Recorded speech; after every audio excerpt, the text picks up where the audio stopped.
As a sheriff. Now that you're here, maybe we can go inside. Yeah, but this is Navy. Okay, so I'm gonna stand here, Penny. So. What? You got a mic? You got a mic? Yeah. Yeah. See on? Okay.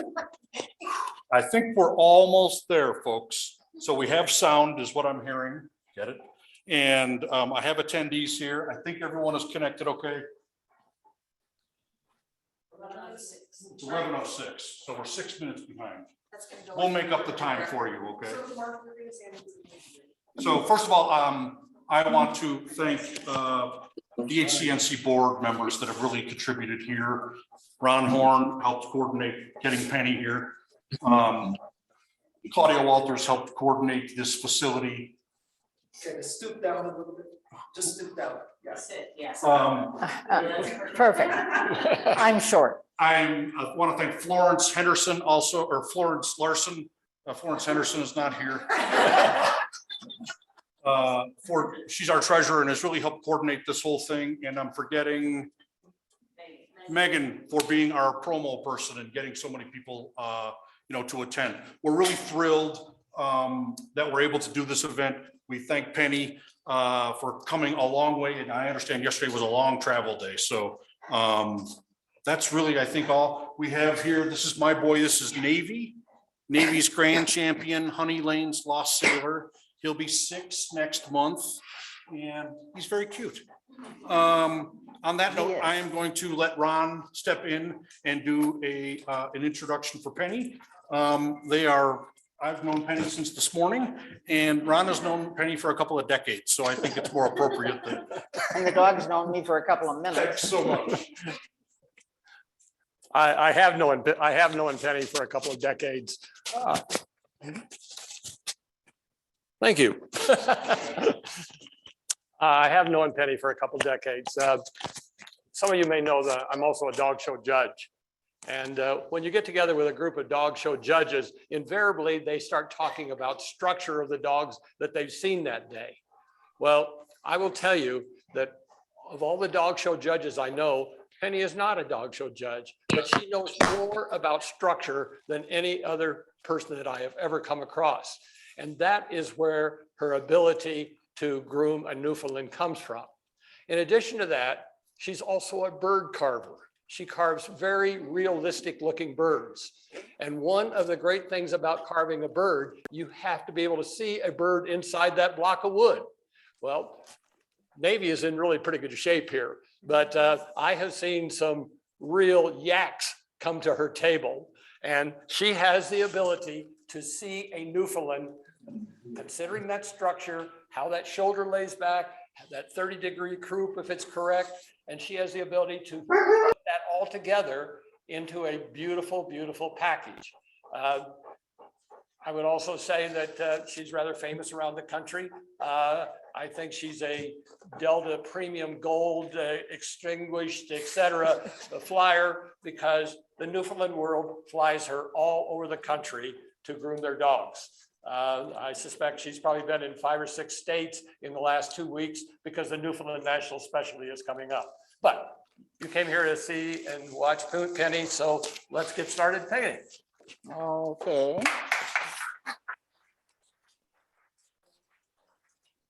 Move towards the dog. My hair will look not the same at the end of the day. They all love hairspray. They think it's delicious. I don't know why. Okay, the first thing we're going to do is get a Newfoundland. You want to show it, right? And you don't know what to do. Maybe it's your first Newfoundland. Maybe it's something else. But I started in horses. So if I wanted to show a horse, I had to groom it. Okay, I didn't know what I'm doing. I bathe it, comb it out, take it in the ring, lose to everybody else. And they all love me. They encourage me to go to more shows, and it's wonderful. Okay, so I finally smarten up and figure this is not a show dog. So I go out and get a show dog. And I straighten it up, wash it, comb it, take it to its first shows, and it won. All those people who love to see me at dog shows are now saying horrible things about my new dog. And if you're going to survive in dogs, the first thing you have to do is learn the language. The nastier the comment, the bigger the compliment. Just take it that way. You want to know you have a good dog? Listen to what people are saying about it. The worse remarks, the better the dog. So you know what you're doing in the business. I don't know why it works that way, but it always seems to. I wish we'd actually get back to being more concerned about the dog than we are about each other in the ring, but times have changed. So the first thing I'm going to do is comb this dog out to the skin. And if I combed him out yesterday, I'm going to do it again. If he's just been in the cow pasture and you know how they can get, I'm going to have a lot of work to do. Newfoundland should be combed out at least once a week. If you just have a few minutes, just take a slicker brush over your dog. 5 minutes, all it takes, or a comb, and you won't have any big job. It'll all be fine. You know, but when you got a big one, you got to start somewhere. So I usually start at the belly, down here. And the official way people do it is called line combing. Personally, I found it to be a big pain. It takes a lot of time and it takes a lot of coordination, none of which I have. But the line combing is you're going to start down here, but you can't see it. So I'm going to start up here. You make a line and you comb from the skin down. Then you take the next ½ inch out and comb it down. So you know you've gone to the skin. And you do this up the legs, under the belly, up the back. The whole dog has to be combed this way. Paying particular attention to the slobber on your hand now, to the under the armpits, between the front legs, and around the testicles and the little pooper end in the rear. That's where mats occur. And when I have a new groomer, that's the first thing I check. Here, take this dog, comb it out. Are there any mats up here? No, they are. Maybe you better look at this again. And so what I do is I pick up the arm so I can get under there. And you always go cross leg. I comb the inside one to the side and reverse it for the other. But you can get under the armpit here and feel anything that might be there. Also a little trick in trimming that area, trim both sides. When you trim from one side, it looks like you got both sides. Wait till you see it in the ring. So I cut under here.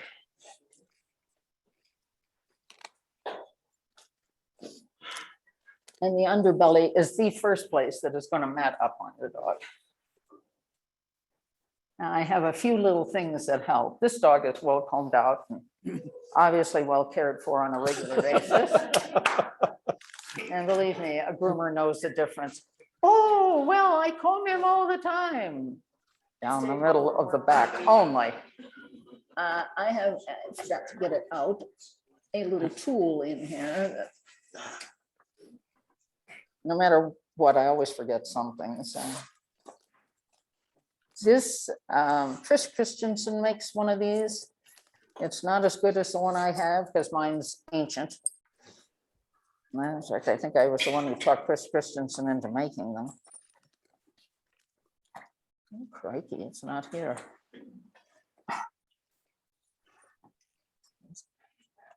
Oh, here it is. Yeah. I'm also blind as a bat, so that's part of the problem too. Fortunately, mats can be found with the fingers. This is a little flea comb. It's like a greyhound comb. Oh, sorry. This is a little flea comb, and it's like a greyhound comb, and the teeth are very, very strong and very pointed. But the thing is, you can get your hand around it like this and be very careful around the testicles when you're combing things out. And you want to actually lift up that hind leg and get underneath like this. I can demonstrate here, I think. We'll see how adept this dog is for this. standing on 3 legs. But It's like we're you can't see this, but this is the method you use. And you come in there and make sure you have it all, because unless you actually lift that leg and come in there, you won't get to the skin. Yeah, I found a few. And you got to be very careful. When you comb this out, all you do is you make like this is a slicker brush and you pick at the ends and keep going deeper. Don't try and take the whole thing all at once. You can also pull the entire dog off the table that way. I've done that. How do I know what mistakes people make? I've made them all more than once. I try to learn, I try to remember, but sometimes, you know, people engage you in conversation and you're trying to concentrate on the dog. A lot of this I can still do in my sleep. A useful trick at the National. When you groom all night and show all day.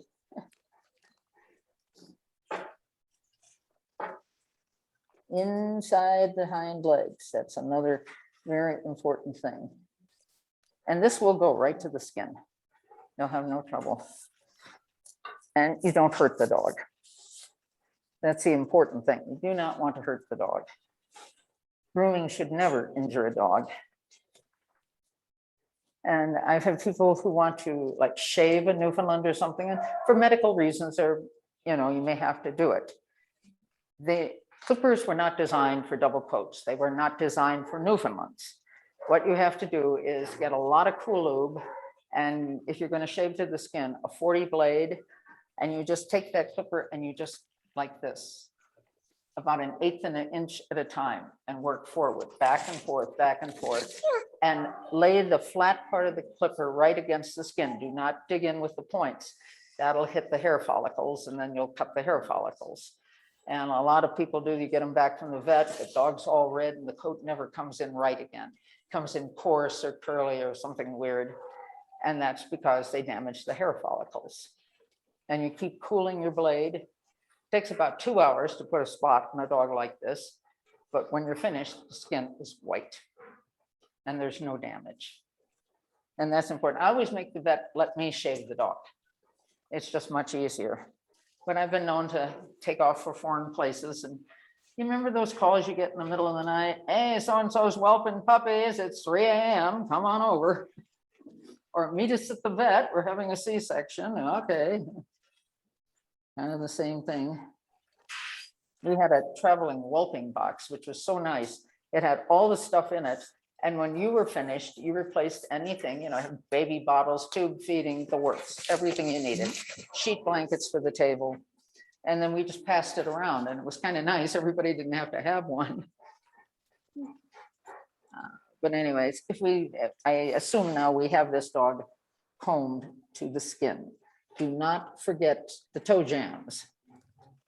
You may have to make sure you don't have anything in between those toes and underneath the pads. I'm going to cut this off because in the wintertime, it makes little snowballs and the little snowballs become like rocks. And then your dog has got matted rocks in his feet and that hurts. They get a lot of sore feet. Sometimes I think actual. Pardon? Sometimes I get actual rocks that they bring in. Oh, yes, they do that too. Because I have rocks in my yard. Absolutely. Well, that toughens up their pads too, which is good. Because I've had people who keep their dogs only in the house. You take them out and walk them on a sidewalk and they have bare pads. I mean, they don't have any callus there to keep their feet strong. So it's good to have them on stone once in a while, you know, so toughen up their feet.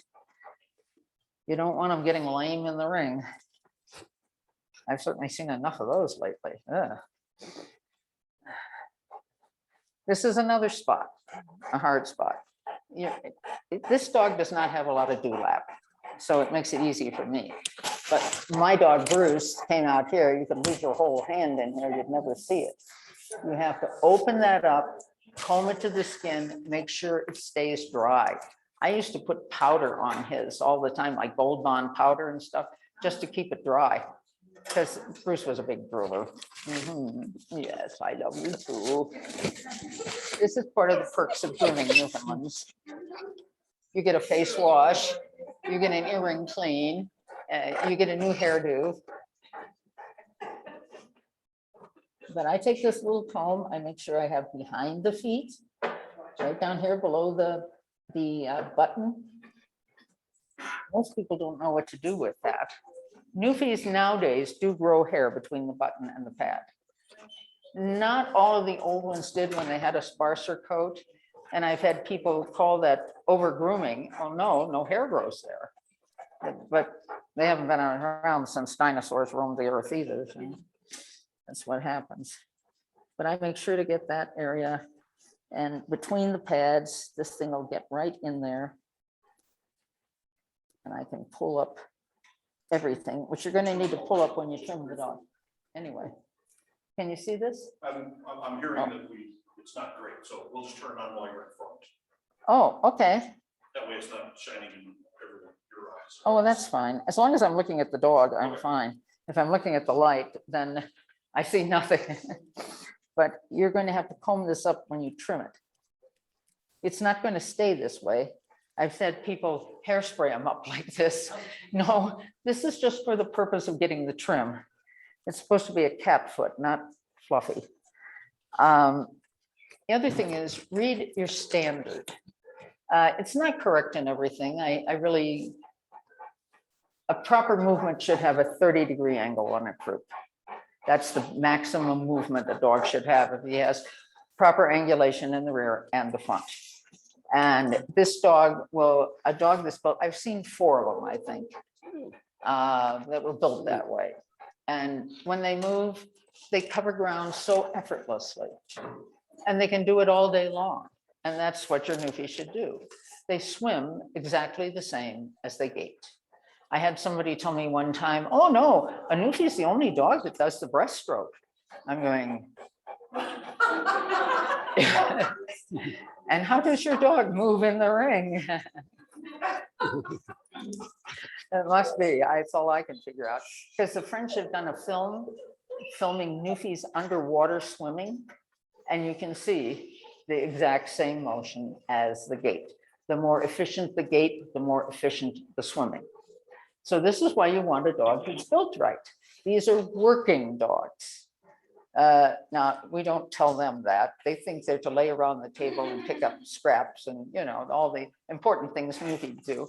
Put the kids to bed at night, make sure their faces are clean after they've had candy and ice cream, help them eat the ice cream, of course. I mean, Newfies know their jobs. You just think your children belong to you. All Newfies know they belong to them. And that's what I love about them. They're so wonderful with people and kids. You can send them out with any kids and they're fine. You don't have to ever worry. I love them. If a Newfie ever growls at somebody though, I think, what am I down the street? I hear this dog growl. I've never heard this dog growl in her life. Somebody sucks in their breath in the doorway. And there was somebody mugged in that doorway who was in the paper the next day. Newfies know. I don't know how they know, but they do. Okay, we assume now we have this dog combed out. Now the other, we did miss one spot, the tail. This is a very handy dandy thing. This one came from England. I think it's one of the old ones. I had an older one still, but it disappeared. And these are very firm bristles. They won't bend, they won't break, they won't do anything. The new ones, not as good a thing, but you want one with the extra wide teeth, because this is when you start to get into the mats. First thing you're going to do is go over the whole dog with a slicker to break up the outside. Then you're going to start your line combing, or you're going to start the way I do it with a blow dryer, which is easier, louder and more messy, but faster and easier on you. And you turn the blow dryer on the dog, and where it parts the skin, you comb down. And you can move that anywhere, and you can move it to see if you have any places that it doesn't show the skin. and it's much faster than line combing. So is the blower blowing that way? No, it's blowing directly into the dog. I Okay, don't so use this it on is- full force. I just use it on the open tube and on one motor. And you put, I'll show you, but this will, unfortunately, you'll hear. Can you just give me one motor? See how that parts it? See that crimp? I don't know if you can see that. That means it's wet. You dry until there is no crimp. And this is the way.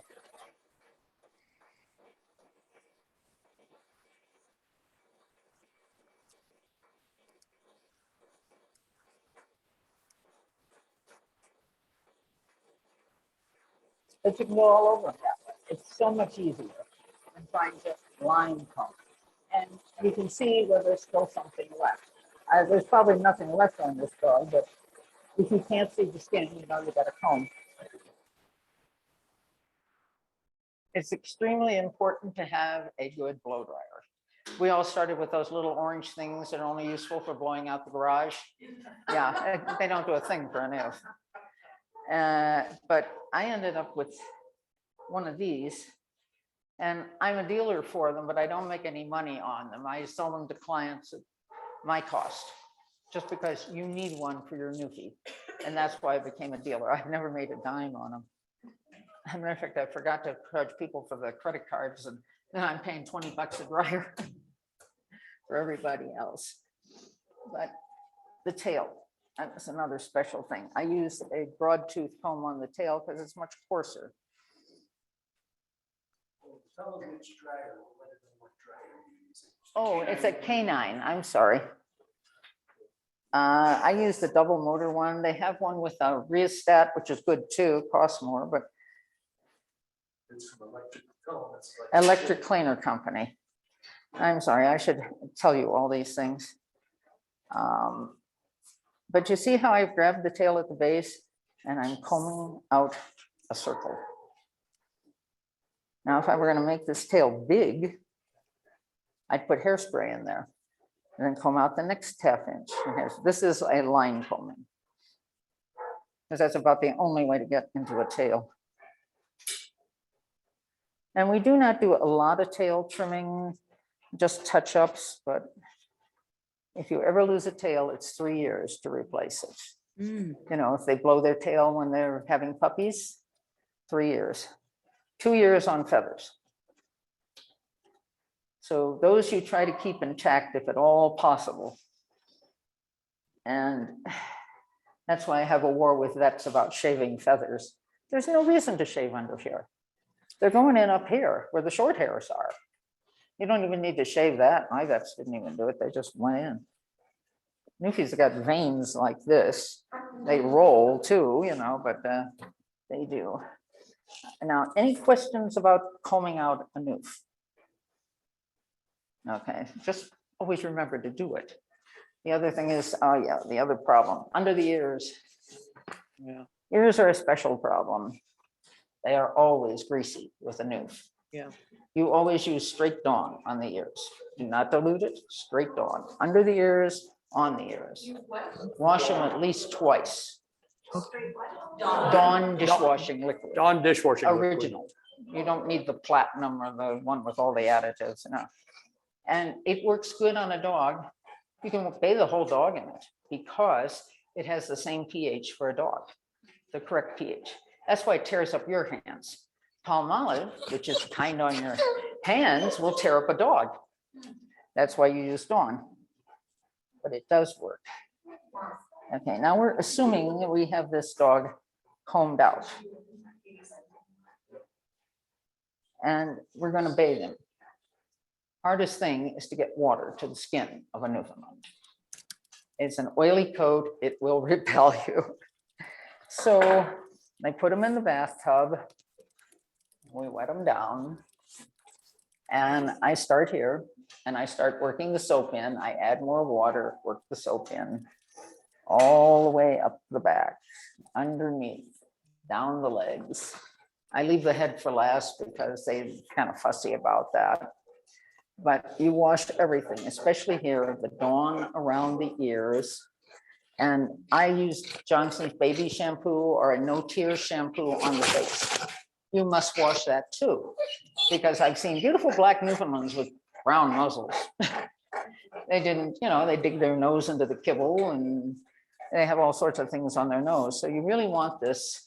And the other thing is when you have it clean, it stands up. And so it makes the muzzle look broader and deeper.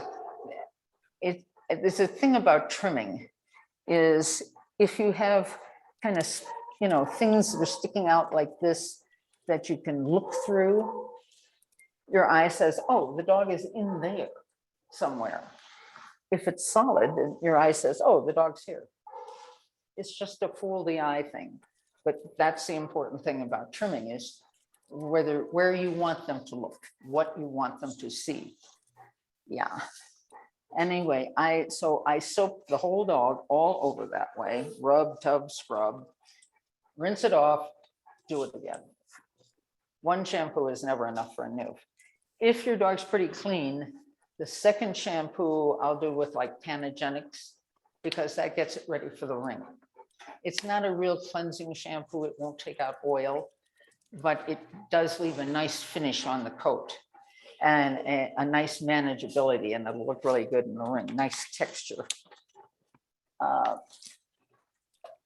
And it's really important to get it to the skin. If you see any dry spots on this dog, you just haven't gotten it washed. And if you don't get it to the skin, the hair isn't going to stand out the way it needs to.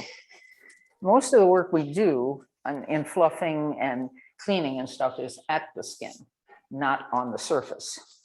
Although I'm sure you get plenty dirty there too. Yes, you're a good boy. Okay, now we have bathed our dog. Now, next important thing is rinsing the dog. You rinse and rinse and rinse. Don't forget the armpits, under the belly, the head, the ears, everything. And you rinse until there's no bubbles in the bathtub. Then you rinse one more time, just to make sure. Soap left in the dog does horrible things to the skin. It makes the hair stick together. It does all sorts of icky things. You just don't want soap left in your dog, even good soap. Another product I use is, well, I told him to make it. It's the Panagenics, he calls it illumination, but what it is it's a clarifying shampoo. And it'll take out product. And this is what I bathe them in after the dog show, and it's what I bathe them in before the dog show. Before I put anything in, I want to make sure I'm starting with a clean coat. So, and different products don't always work well together. If your handler uses this and you use that, it may actually deflate the dog than make it poof up. So when I'm working, I have to see which products will work together. Yes? So I have a question. I'm a Lancier. Uh-huh. Do you use different products on the different, because the coats have different texture, right? Yeah. Yeah. On a Lancier's, if his white coat is really, really, excuse me, coarse, I'll use a conditioner on there because that'll soften that up. And then I'll use a terrier coat on the black part to harden that up so that the two of them are more alike. If you have an ultra soft coat, get a good terrier shampoo and it will do wonders for your coat. I had one that was just too soft to use Panagenics on. And most coats respond very good to it, but you will never find two Newfoundlands with the same coat. If you have ever tried to glue a hair from another dog on another dog, you will notice the texture and the color never match. I don't care if they're siblings, mother, daughter, or father, son, whatever, that you have to take it off the dog you're working on. It's the only way. So there are no two Newfoundland coats alike. You wouldn't think that until you try to do it. I mean, it's unbelievable. And, with different things, there's such a range of them. As I said, Panagenics works on 95% of everything. And I like it. It makes most coats look their best. But as you have one that's too super soft, you're going to have to use terrier shampoo. If it's really, really coarse, you want to use a lot of conditioner. Coarse coats are like terrier coats, and they pull that coat to make it hard. That's what they want in a terrier. And if you shampoo a terrier with the wrong stuff and don't dry it properly, the whole coat goes soft and you got to pull it out all over again and start from scratch. It's terrible. And question, what about a spayed female that's gotten all this fluff? What do you recommend on that fluff stuff? Fluff stuff. I use the Panagenics. It works pretty well on it. I would also dye it. I know these are things we do not do to Newfoundlands. They do it to every dog now. I don't know any breed, including a Xolo, that is not groomed when it goes in the ring. They trim them, they dye them. Dyeing makes the hair coarser. And it the color is off on those spayed bitch coats too. They're always a little more bronze or gray or something. Yeah, and it will fix it a lot if you have that. And if you have too much undercoat, you can always, this is my friend. I wish they would make it much bigger. This only takes undercoat. It's called a mat breaker. It's got little prongs out to the side of it. And as I said, it only takes undercoat. It will not take your guard hairs, which are nice. They say you're supposed to take maps out with it. That's a joke. You can't get into them with it. But it's really good. Like if you have a dog that has a great top line in the bathtub, and you take it out and dry it, and it has withers, it has a back, and it has a rump, you have to trim this shorter, but you can't trim it short enough because then the hair becomes like this, and the hair in the middle of the back's like this, and that looks a little weird. So you trim it as much as you can, and then you use this to lay it down. And it's usually from here to here, here to here. And you get in there, and don't leave edges. I told somebody to do that one time, and there were edges all around. She didn't blend it into the next perfect coat. Oh, well, at least she follows directions. I did make them more.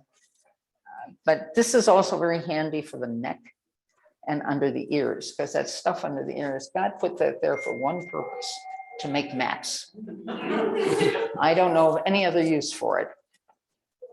But I love this stuff because it will get rid of all your product, especially right after a show. Yes. And the shampoos change based on your type of water, whether you have hard water or soft water? Yeah, because we're on a well. We are too. I use this anyway. Eric always said to use it with distilled water. I don't want to spend all that money buying distilled water to try and rinse a Newfoundland and bathe a Newfoundland. It works pretty well without. The only place I know that I couldn't do it was Yuma, Arizona. It's the only place I know where the water is dry. I can't explain it to you, but if you go out there and try and wash a dog, you can't even get It's it the into alkaline in the water. Yeah, but it's extremely strong out there, and you just can't do anything with it. It's impossible, but yeah, you can get around it. You just have to make sure you're extra thorough with your rinsing and stuff. Or if you want to, at the last rinse, pour a bottle of distilled water over them to get the other stuff off. That's not a bad idea. But I wouldn't do the whole dog in distilled water. It's just way too expensive. Okay, so now we have bathed the dog. We have dried the dog. In bathing too, there's one other thing you might check. Newfoundlands usually do this because they're a shedding dog. Non-shedding dogs don't blow their anal glands. And I've known a few Newfies that don't. So it's an icky thing, but you got to do it if you're a groomer. You come in back here and you won't be able to see this, but you put your fingers on either side of the anus and you should feel 2 lumps. Get your fingers in behind those lumps and pull this way. And then this brown oozy stuff come out and you think it's like poop. It's not poop. Matter of fact, that's the stuff they make perfume out of, by the way. Good to know. It's true. I'm gonna pass on that. Yeah. I'll pass on that. No, you can wear gloves. I mean, I do, but I'm gonna wear a full body condom. well, when you dry, your mask that you wear your mask Yeah, because you're inhaling all that hair. And Peggy just said to me the other day, she said, I tried wearing my mask. I haven't had a cold all winter, because when she's drying the dogs. Can learn these things. So we gotten to the point where the next thing I do is sheet off the dog in the bathtub. I call it sheeting because you take the nozzle and the point, you point it the way the hair goes, and you just move it back and forth like this. And you just see the sheet pushing it like at about a 45-degree angle to the skin. You don't push it into the skin, but just kind of lay it on there and do this. And this sheet of water will come off. And you know you're done sheeting when the hair is all separated. Dog's still wet, but you have taken all the excess that's going to drip on the floor as you take it to the table off. Might as well just leave that in the bathtub. It's already dirty anyway. You're going to have to clean it. Then you get to the table. If you have to actually do like 4 or 5 dogs in a day, I would probably put him in a cage under a box fan for about an hour while I'm doing another dog. Then I take him out. Did she and cut I her start to fingernails dry. off? Otherwise, if I have one, I just dry it because it She used to makes- groom her if fingernails you like this. end up with a, a spot that's a little too dry, just spray it with a little water and come back and you can continue drying. Does she seriously Got a cut them little curl with them you wanna wet? Get rid of. Where I start to dry, and this is very, very important, I Oh. start at the base of the tail and I work my way up the back. For some reason or other, the spine area is the hardest to dry on a dog, especially over the withers. If you can get that dry, you can get it all dry. There are ways to see whether the dog is dry or not. One, the crimp will come out of the undercoat. It'll be straight. The color will go from black to a slight grayish color. That's another way. If you see black streaks, little black streaks, still wet. Now, it can look perfectly dry, but hair absorbs water. So you had finished drying this area, go to another part, you come back and the droplets of water all over it. What happened? Came out of the hair shafts. So you have to dry the dog until they're dry. No more water left in the hair shaft. You don't want to over dry when they become, well, if you got a lot of undercoat, it doesn't matter. But if you are in a summer coat, it becomes, the guard hairs become real shiny and more curly, and that's over dried. It's experience, you just have to try it. But the other thing about working on a Newfoundland is this is a totally renewable resource. And the way to learn to do it is just get in there and do. If you make a mistake, difference between a good haircut and a bad haircut is 2 weeks. So in 2 weeks, you go back and do it right, or try it again. Whatever it is, I've made tons of mistakes. You try to learn from them. But as I said, there are no 2 coats that are alike. You see things you've never seen before. And so you make your best guess. Did that work? No. Okay, we'll try guess number 2, And hopefully you will find something that does work. Whatever it is. But if you're going to have any curls at all, they're going to be back here ways. So you want to get that straight. And that's why I want to attack it first while it's still wet. And I blow it and I comb the whole time I'm blowing so I can pull and stretch that hair. That's why you put your hair up in rollers. It stretches the hair. Well, see, this is what you want to do. You want to stretch it the way you want it to grow back. And I take the, I would use this for sheeting the dog, but I would not use it for drying the dog. I would take this off and just have the tube here. And what I do is, well, you can do that, okay. Problem of having long nails.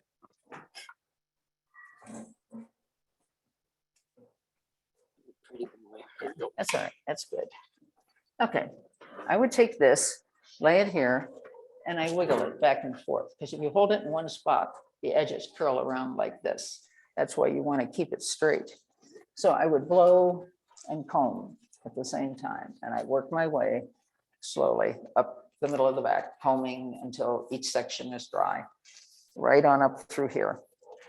Then I dry here. This does not have to be quite as dry as the back. There's a little moisture will leave you a little poof. It has to be dry enough though that you can trim it. You don't want it sticking together. Anything sticks together, they got a hole. And I dry everything the way it grows. It grows this way, I dry it back this way. This I dry straight out because I want it to stand out. I dry this out. We always have a bumper there. I don't know, fenders, whatever, you got to take them off. A hip bump. We have our little terms for these things.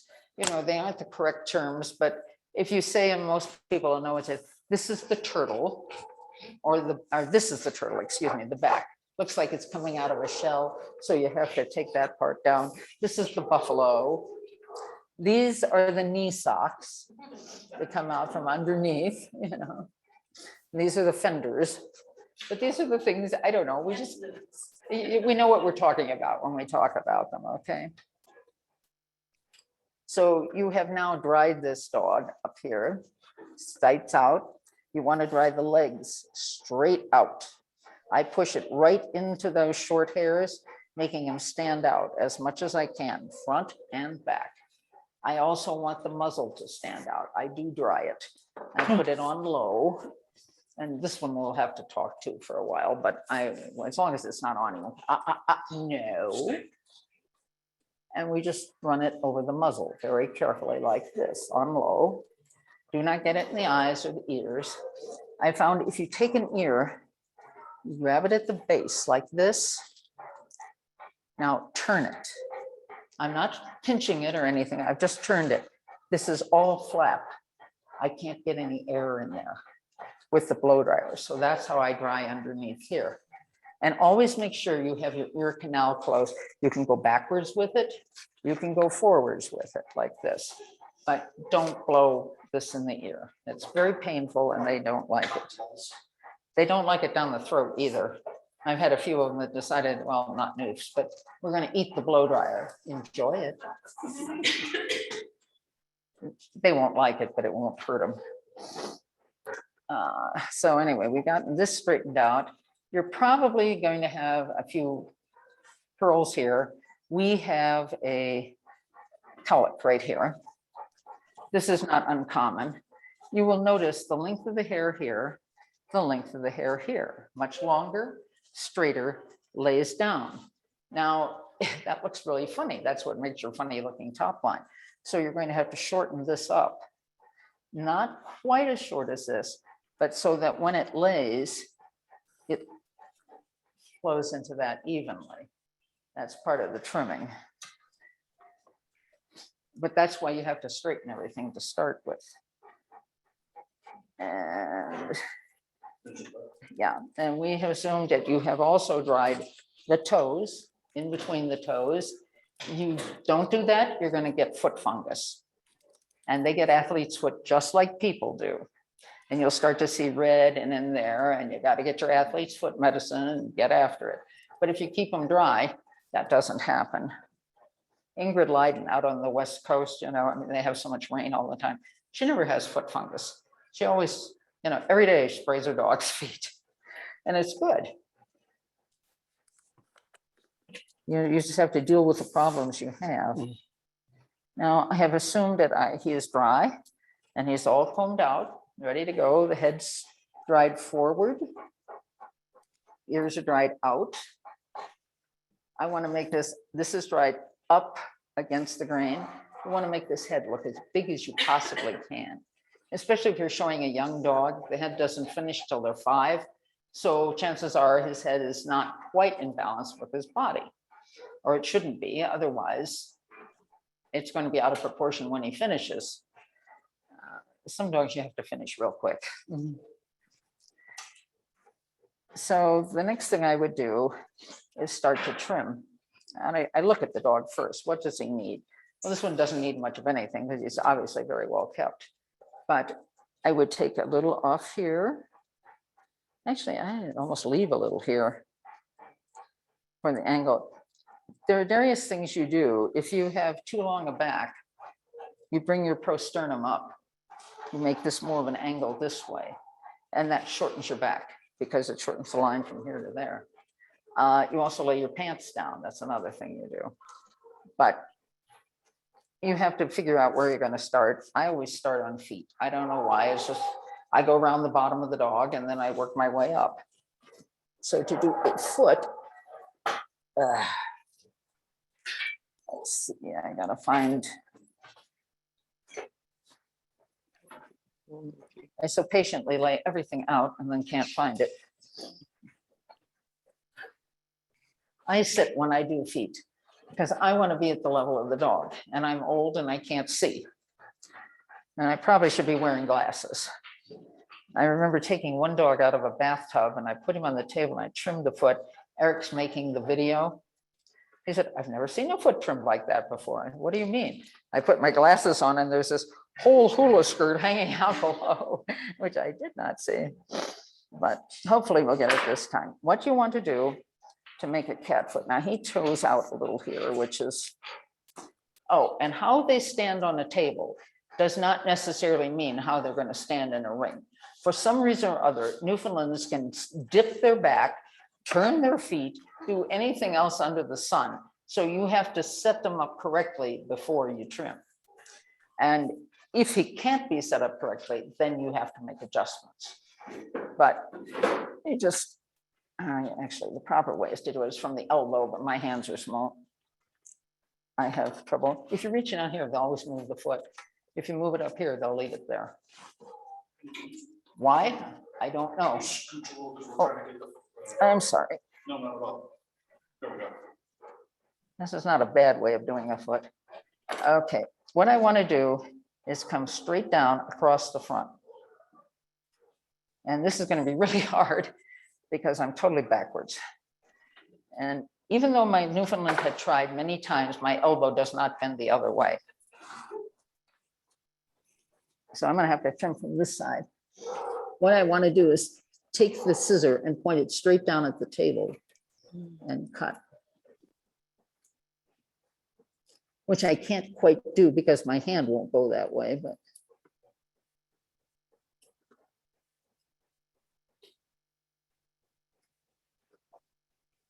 Straight down. We comb this whole thing up. And, oh, this is nice.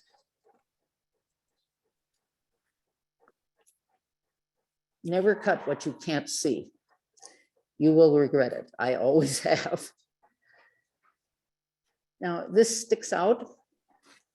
You want to take that down, same way, to the width of the foot at the widest part, which is actually right here. You can feel that pad.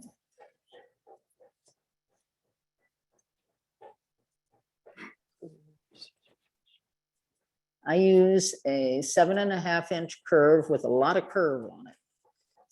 And I let the scissor do the curving for me. I don't have to, if I use a straight scissor, then I have to make all of this shape. And the curved scissor just.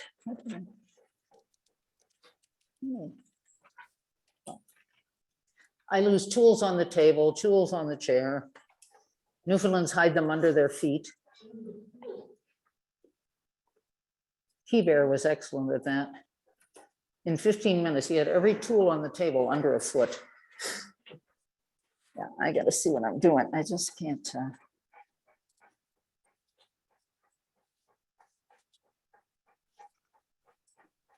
But you see what I'm making? I'm making like a ball, a piece of a ball. You round it up to this is the highest point right here.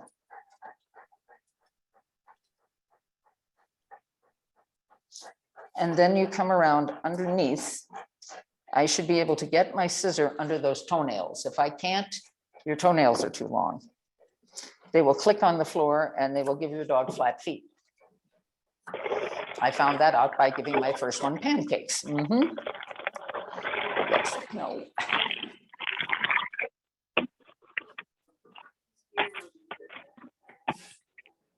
Yeah, now I'm coming under at an angle.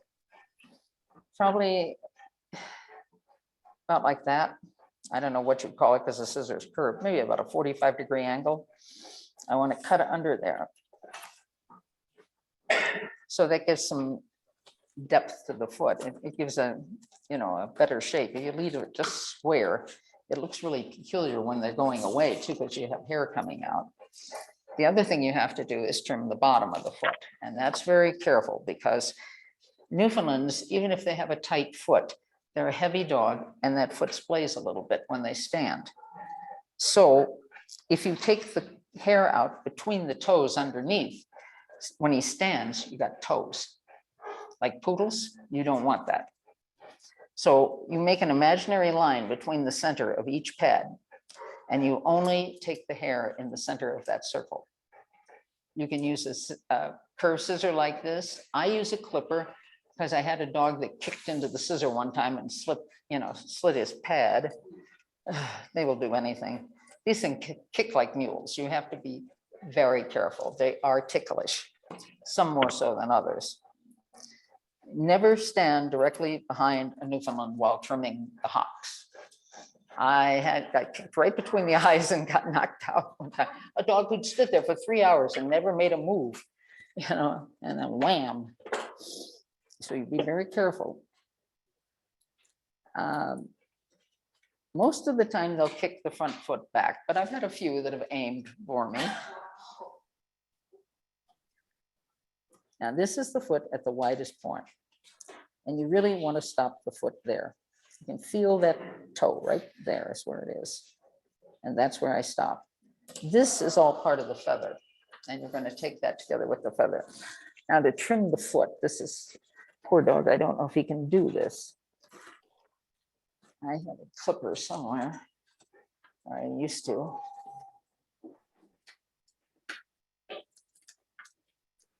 Voila, cordless clipper, wonderful thing. Adjustable blades. You can take it down to a 40 or up to a 9. So I'm going to come under here. So what do you set it on then? I set it on a 40. To clean it? But don't dig. Just slide it in the opposite way the hair grows. You can scoop a little bit if you want to take some of the hair out because of snow or something like that, but basically I want it just flat. But you see, I leave the little tufts here. We're going to take those when you come underneath the foot and he stands. When you're doing, when you're doing this and you come underneath there, that takes that last little bit. So you come on at the end, you come underneath flat like that, and that'll take that second half off. So when they go away, the judge just, if they see the bottom of the pad, they just see nice little pads. They don't see hair hanging all over the place. Then when you're done, you comb it down. See if you've done a good job. And it should look like a cat foot. If it doesn't, if you've got too much, you'll see it. It doesn't look quite right. You'll want to take just a little more. That's how you check yourself. So you're saying that you really shouldn't be able to see each, Shouldn't be able to what? to see like each toe, it should be the lines in between. Yes, you should see the line in between, but it shouldn't, the hair should not hang over the pads because that'll make them slip and slide on a floor in the house, or they'll slip and slide on grass if it's wet. So that's why you want, the pads are the things that grip and give the dog their purchase, so their feet aren't sliding in the ring. Or we show on, that's why we have mats you're supposed to show on, but Newfoundlands didn't read the rules and they don't always stay on the mat. Is there a good trick to getting it in, out of the pads to keep the ice balls out of there? Instead of just trimming even with the pads on the bottom of the foot? Oh, to dig it out? Yeah, you can. Just to keep it short, to keep the ice balls. Okay, you can scoop it out in that circle. Okay. But you got to be careful that you don't dig those points into the skin. You just lift the fur with it. You don't try and scrape the skin. You'll get it out, or you can take it with a scissor. Let's see if I can clean one out for you.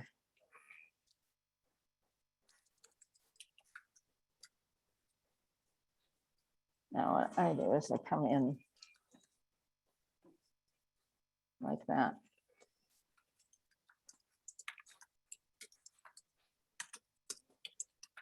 Yeah, not taking that, just a little. Stop. Don't tickle. My Newfoundland tracks in the winter, and so I actually have a pair of round tipped scissors, and I almost cut it down to where there's no hair in there at all. And then when we're tracking, I pack it with Vaseline so that doesn't go up in there. Yeah, now you see, that's all short. Yeah. I don't know if you can see it or not, but You know, we do a lot of snowshoe and hiking in the winter, and so Yeah. I like to keep it, you know. you would flat, want to keep that cleaned out. short. And One I of those thought little about ball that. nose Yeah. baby scissors is really good for that. Yeah. Because you don't point them with the, with things. And I'm used to doing this, but it's whatever you have. The scissors are probably the safest because you will not get clipper burn. But don't use pointed scissors to do that. Mhm. I use pressure sinking. Yeah. But Vaseline's cheaper, Yeah. and you use a lot of it on a Newfoundland to do 4 feet. Yeah, Newfies are. And- Will you stop dancing? If you're doing that, I also, if I'm in deep snow that's going to be sticky, I spray the feathers with Pam. Yeah, I'm gonna try that. Yeah, Oh, I never thought about that, but that's a brilliant idea. yeah, You can put it on your. See, you learn snow something shovel new every too, day. Yeah. Because it'll slide right off. yeah. When you're shoveling But it- snow. My husband uses it, my family all the time.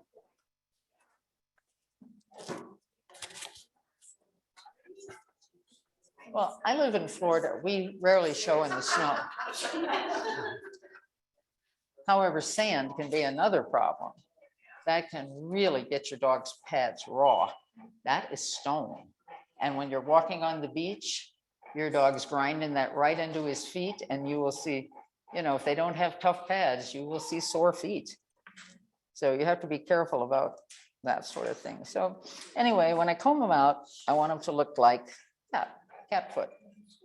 This dog has absolutely beautiful feet, which are lovely. I enjoy them very much. If your dog's feet don't look like this, you trim them to make them look like this. That's why you take it flat over the end. And there's a new style. I round it, but there was a style going through of just cutting it straight across to make the leg look broader, I guess. It depends on what you need on the dog. I won't say I've never used that style, but I like rounder a little better. And you might have to trim it 2 or 3 times because you come back, you can trim feet every time your dog goes in the ring. I don't know why, but there's always something that goes ping that you didn't find, no matter how much you trim or cut or comb or whatever. The next thing after a foot, well, maybe we should go to the back feet because we're talking feet. I'm going to get into feathers, but feathers are separate from feet. So the back foot with yeah, this is, I'm not left-handed. I don't know if you can see this, but I'm going to take this off. And I can't pull his leg out or I'm pulling him off balance, and that's hard on him.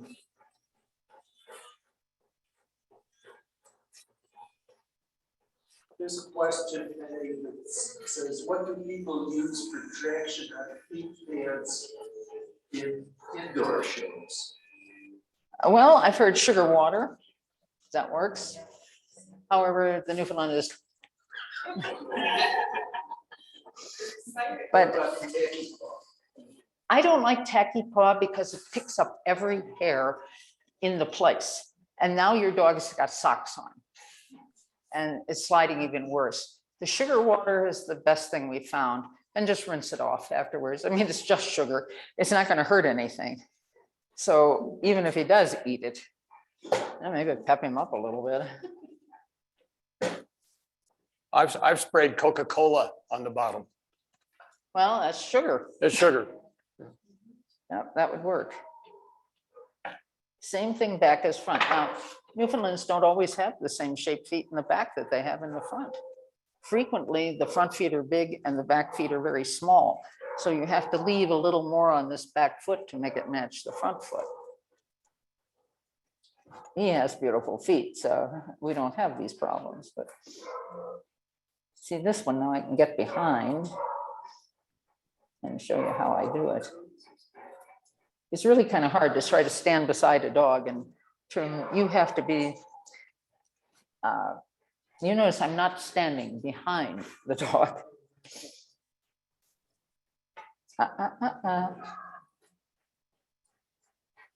Tickle foot.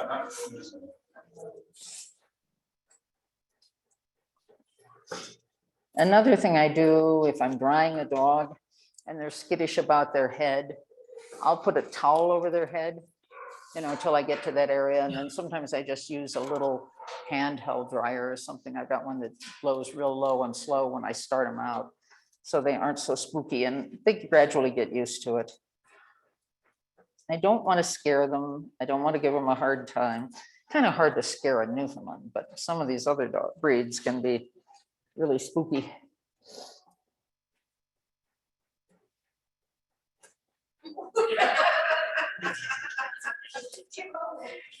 Yeah, this is the proper way to trim. I know, I don't know if you can see it. Well, I'll try it from this side. You stand to the side and look straight down on the hock like this. So when he kicks, see, I would be standing on that side grooming this dog, but this is how you do it. Do not do this. And I don't even, they don't think they intend to hurt you or anything. They just can't help it. They're ticklish.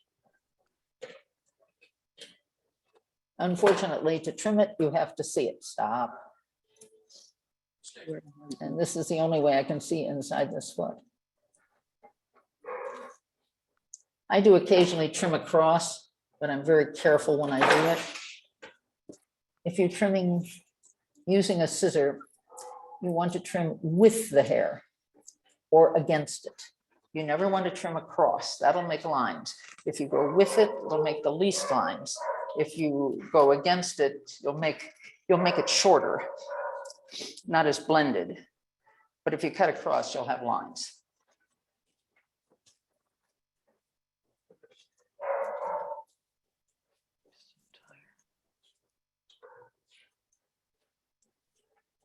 I just want like a piece of a ball, round it up. Or if you have a picture of a pussy cat, look at the feet, take the picture with you and try and make it look like that. If you happen to have a cat, you just park it there until it has to stay. Of course, the cat will immediately disappear, but I've had cats all my life. I love cats. Newfoundlands love cats. Cats don't like the morning bath from the Newfoundland.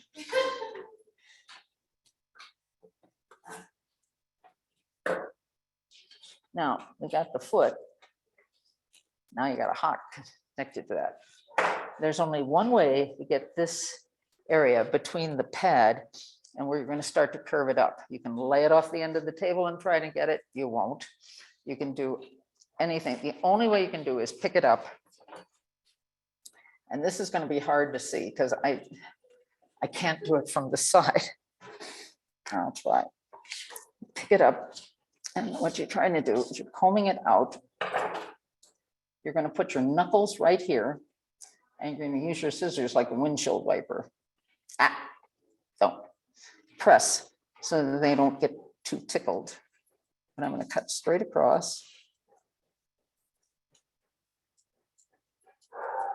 Now I've left a tiny little ledge there, which is exactly perfect when it's done. You won't see it on the outside though, because you just trimmed the bottom. Now,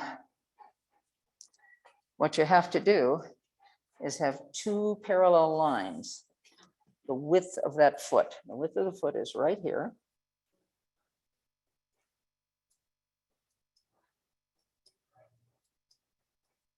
I trim the bottom with a curved scissor, but then I go to a blender to do the hock. I used to do them with straight scissors. I don't know why I don't anymore. Old age, I guess.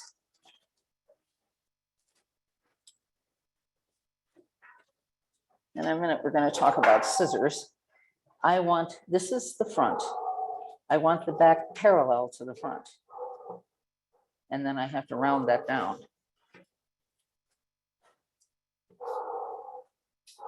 And keep combing. You cannot comb too much when you're cutting. Some dogs that have really sticky coat, it's comb, cut, comb, cut, comb, cut. It's the only way you can do it. Question is, what's a blender?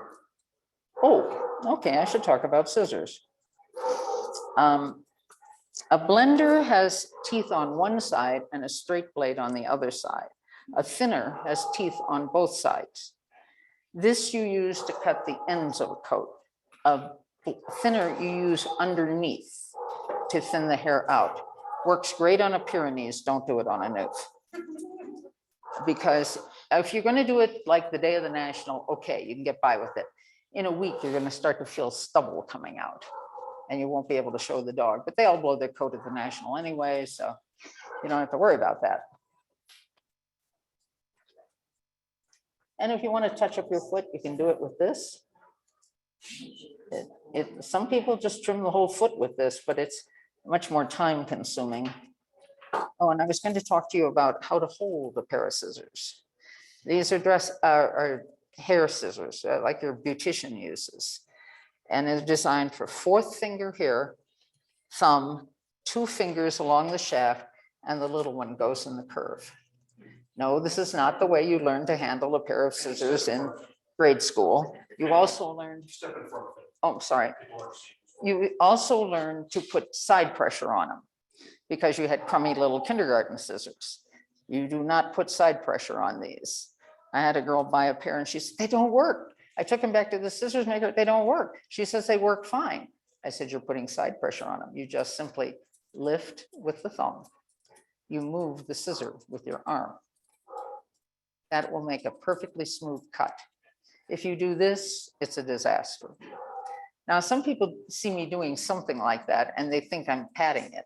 I'm not. I cut and I pull out, and that pulls the hair away so I can get by without one more comb.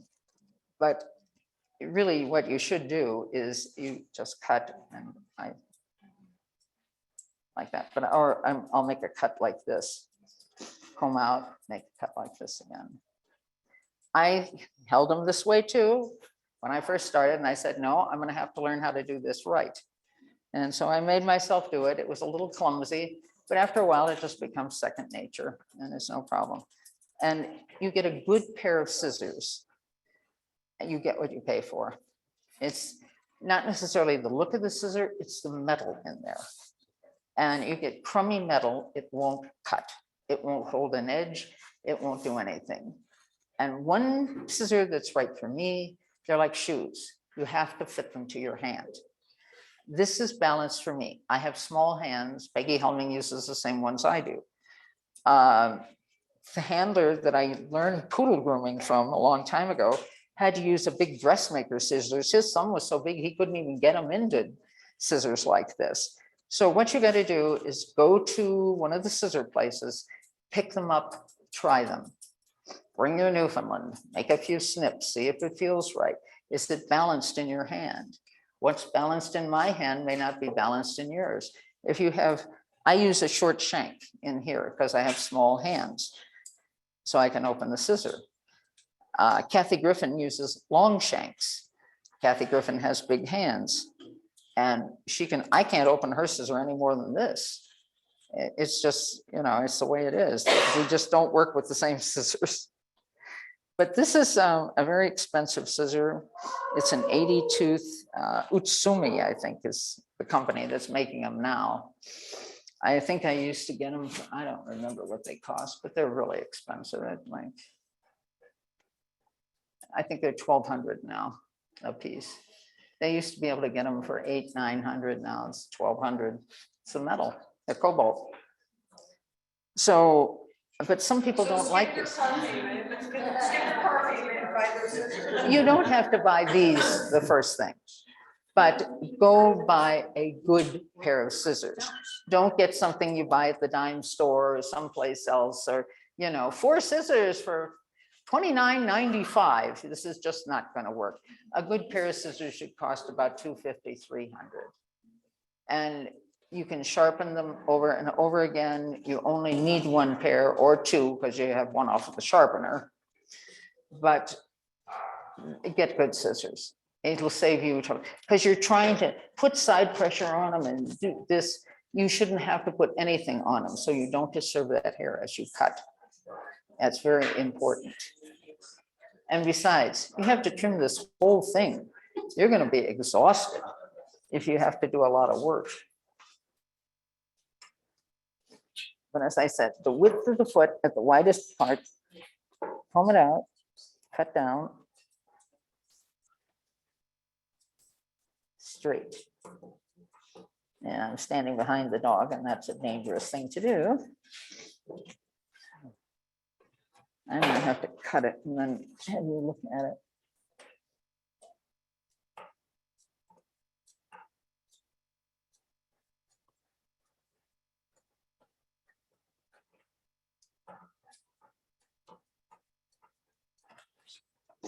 Now,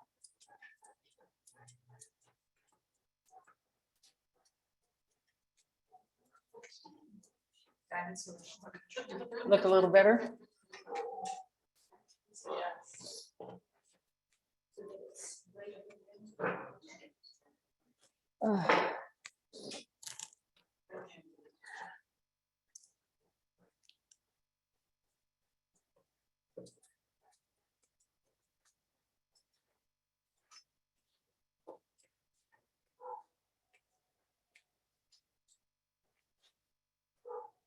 Somebody's complaining. You'll learn to understand your dog eventually. They all talk.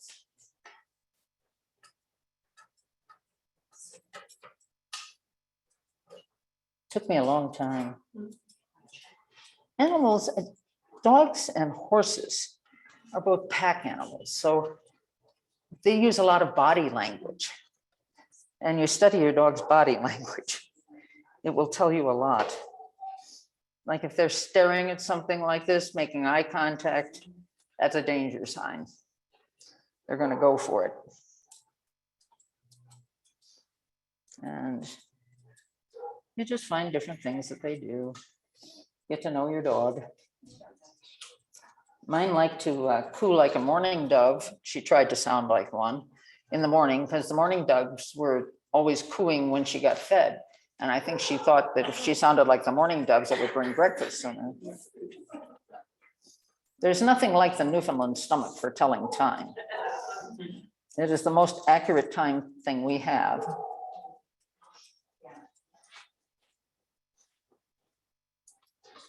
Now, if you've noticed, I have an angle on this. My point of my hock is up here. It looks like the point of my hock is down here.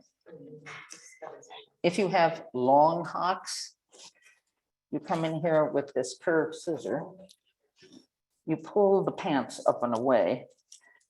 This one doesn't have any pants over it, but some of them will. And you scissor around like this, making this the point of the hock down here.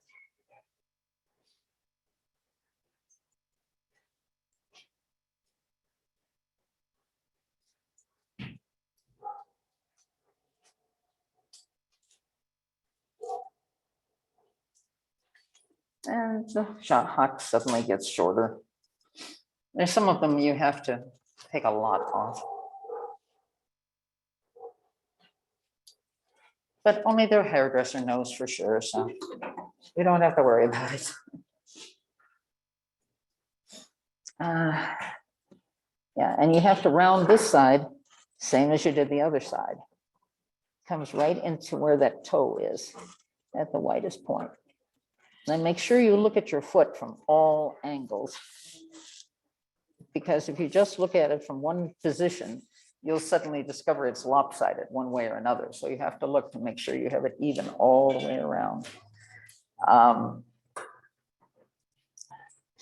It depends on whether you need more bone, more leg, how long you leave it. And depends on how long the hair is up here. You don't want to see, all these huge feathers and then nothing. And then this big Minnie Mouse foot hanging out at the back. It should all blend as one. Just gradually going from here down into here. But some Newfoundlands don't grow anything in here. And it does look like Minnie Mouse no matter what you do. In the summertime, your hocks are shorter than they are in the wintertime because your coat's shorter. You have less of it. You don't do one groom on one dog. It changes all the time depending on how the coat is changing. And the whole object of the game is to show what is underneath on the dog through the fur. You want it to look natural, but I want to be able to see the parts of the dog too. When you come up to cousin it, and you don't know if the teeth are on this end or that end, you have a problem. You know, they kind of look like watermelon on feet. But I want to see a rib cage, a loin, nice short loin, but I want to see a loin.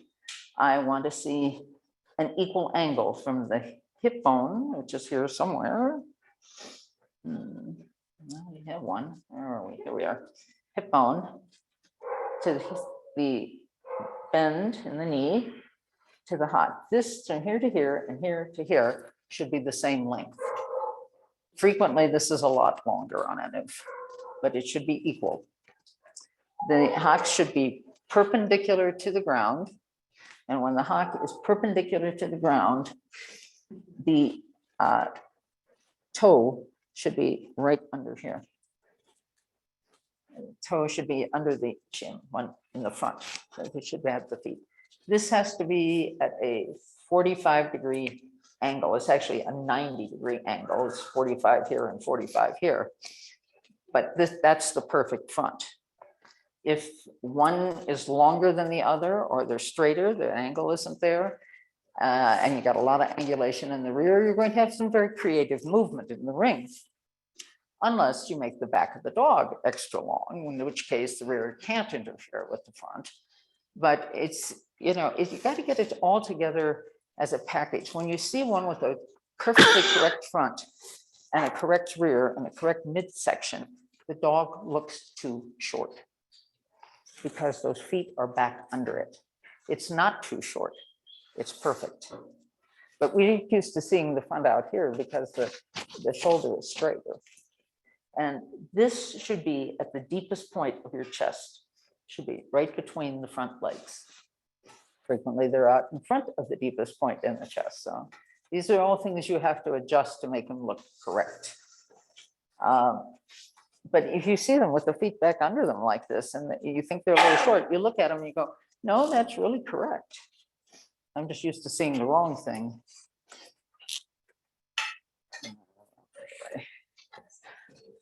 Structure is a very important thing. Read as much of it as you can. That Rachel Page Elliott Dog Steps is very good. I hear they've got some videos out now that they show different faults on a dog, and then they will show you how that fault moves. And those are very, I can't remember who did them, but I'm sure somebody will know.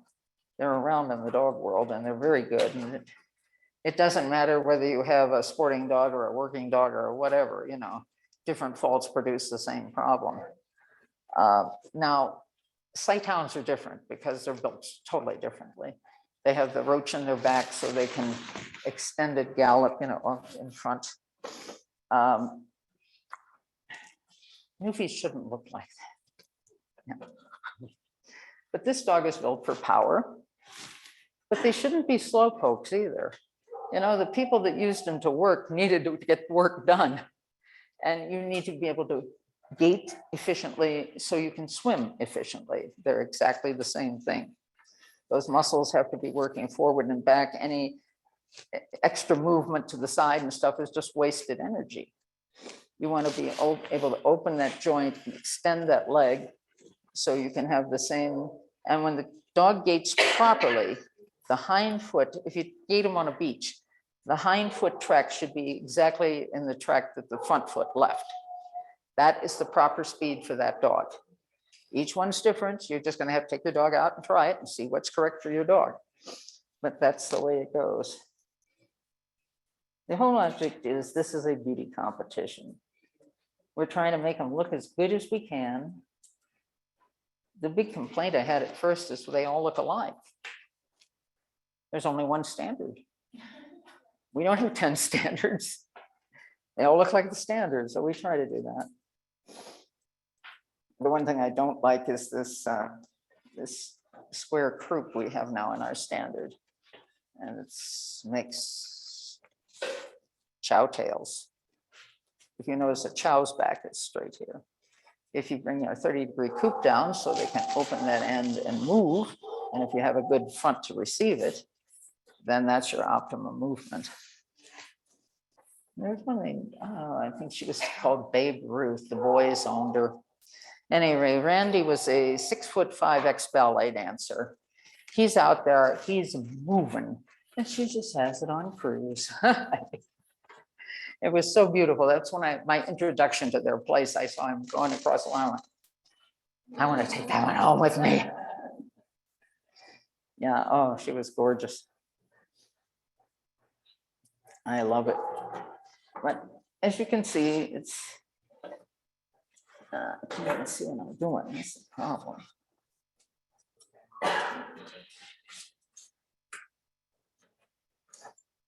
It's very hard to trim when you're not in position to trim.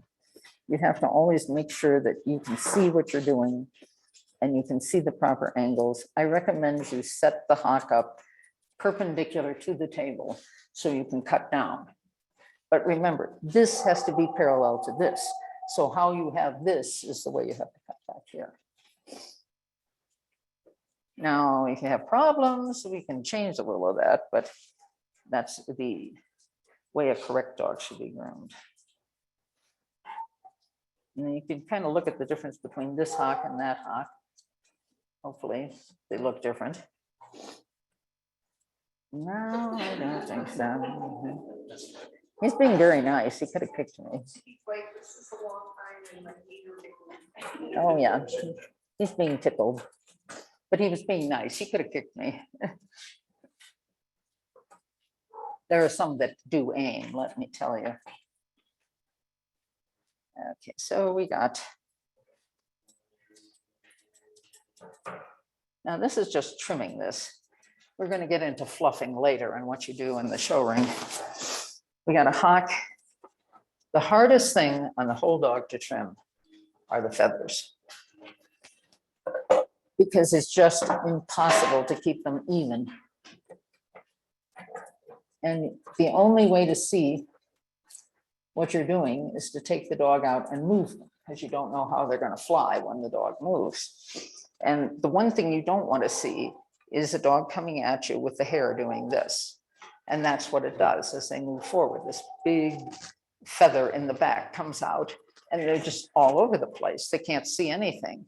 If you know what you're looking at and you judge toys, you see those feet coming at you. And that's going to tell you where that leg is. But all the judges don't seem to know that. Have you noticed? I've noticed that. They want to see the leg move. They don't want to see feathers flying around all over the place. I hope this looks good. No, thank you.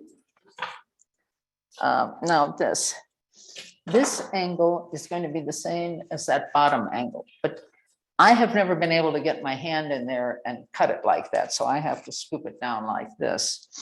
You want your feather even with this up here. If you notice, there's a little dip in here. There will be a little one, but you don't want a big scoop. And I want this to be the same as that. And I will taper it from this width down to the foot. It's kind of just a very slight angle that way.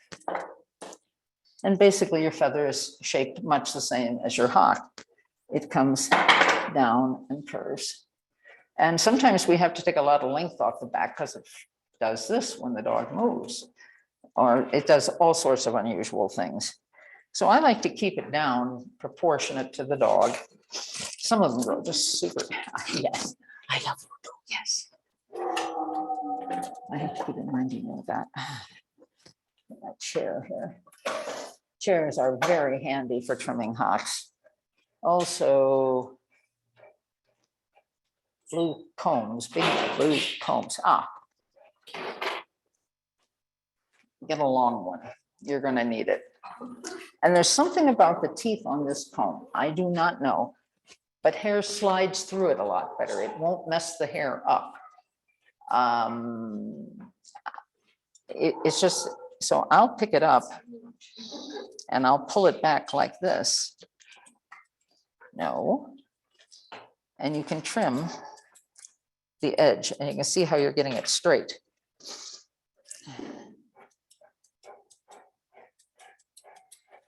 Then you can also pull it forward and do the same thing. Are you still using that one-sided, Yeah, the blender. the blender? This does almost all your grooming. The only other thing you use is the curved on the feet. Oh, right, okay. This does all the grooming on the body. Yeah, I don't think I use anything else except for taking out undercoat. That's a different thing. But I don't want to see a big lump here where the leg meets the, now if you notice, I'm going against the way the hair grows or with it. I am not going across it.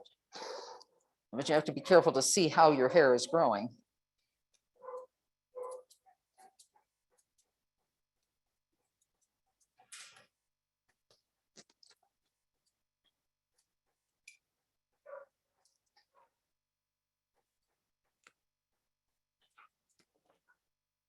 But that pulling it out is how you keep from getting marks, scissor marks. Because when you comb it down, it makes it perfect thing. And then you have to comb it down and look at it and say, okay, I need to take a little more over here. So.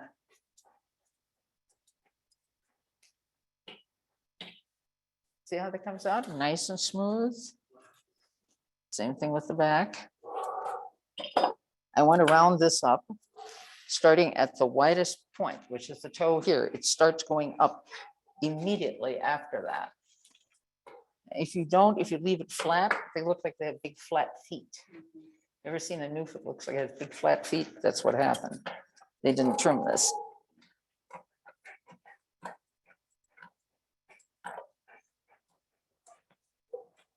Hard to use a pair of scissors backwards.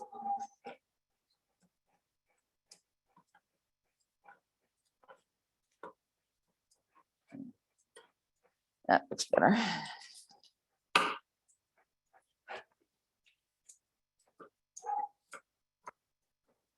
I'm always going back, fixing up the things that I see and they pop up. Okay, that's good. The other thing you have to be very careful of when doing feathers is this area down in here. It's much sparser than it is up here. And so you have to leave more of it, but you want it to hang in a straight line. So.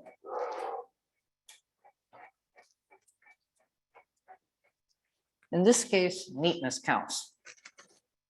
That's all you're really doing is trying to neaten up your dog. Now, what I want here is like a 45-degree angle starting.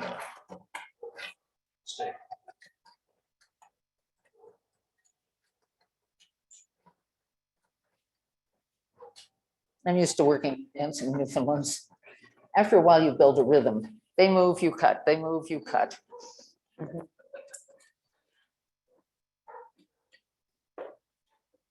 Your dog probably will dance too, so that's the way it goes. In this case, I'm just touching it. I've taken hair off of this, but if you can see, it looks like there's more hair there because my eye now stops at the edge of the fur and it's not going into it, saying that the dog is inside there somewhere.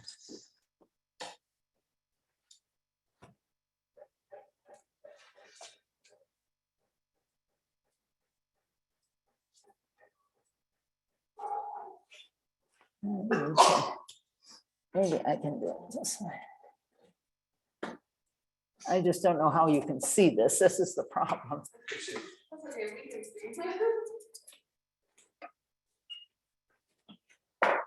But you need to get down like this when you're trimming your Newfoundland, so you can see what you're doing underneath this foot.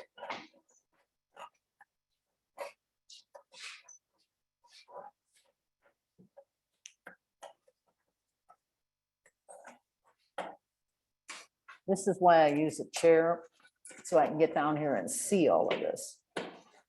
And never forget to comb. Lots and lots of comb.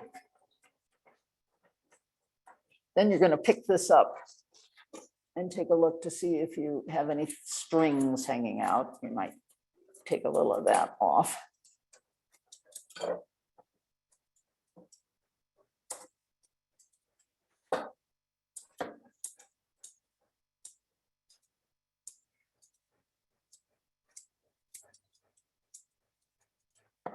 There you go.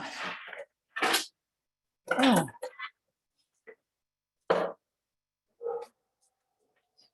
I see something here. Well, I probably made a mistake.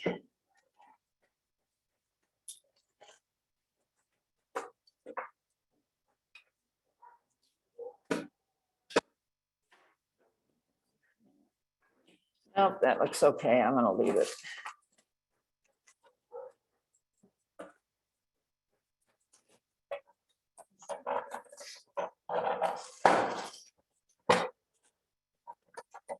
The one thing I have not done is the inside of this. Don't forget, there's an inside.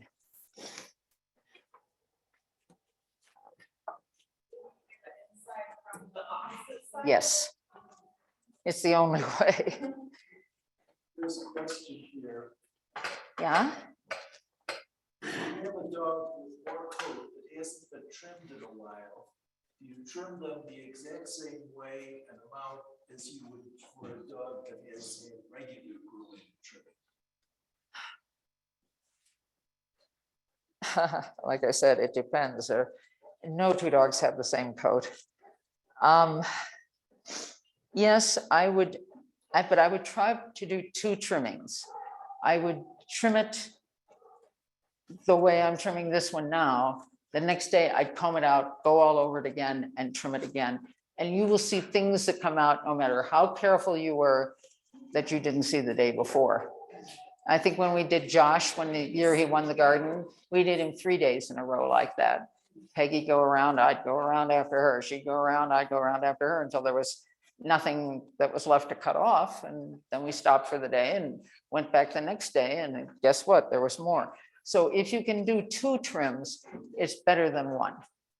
You will see things the next day, especially if you have a lot to take off. Yeah. Now I'm going to groom the inside exactly the same as I did the outside. No. Hopefully you saw a little more of that. I want that nice angle in there. I don't want anything hanging on the ground. And I want it to look as if it starts up right behind that toe. I don't want that hanging down. This is where most people go wrong when they've trimmed a golden. They want to trim all this stuff up under the button because you take that off of a golden. You don't on a noof. I've had more noofs with golden trims, and I've ruined my share of goldens in my day. They look alike, but they don't trim alike at all.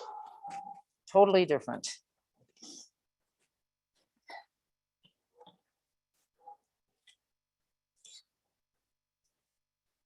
Okay, now I would say on this one over here, we have too much hair down at the bottom. That part has not been trimmed.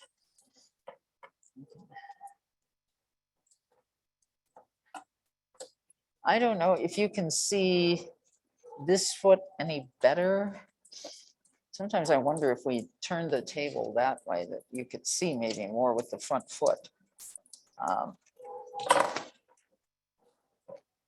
I do the 2 feet the same. Now, if this dog stands like this in the show ring, I would be taking more off the front here and leaving more on over here so his feet look more straight.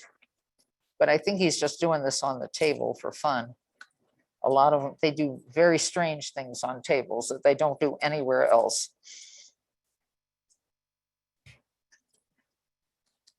I think it's just to fool the groomer.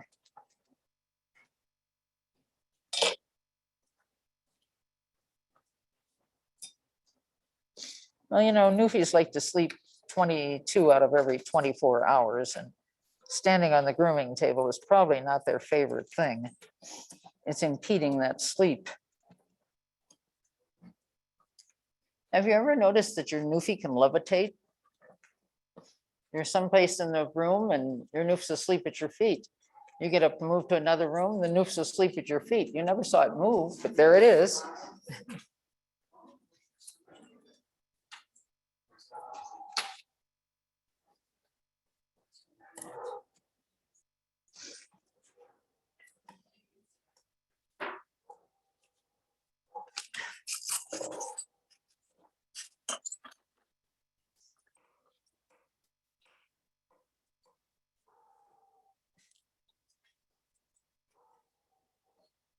I don't know who's complaining out there.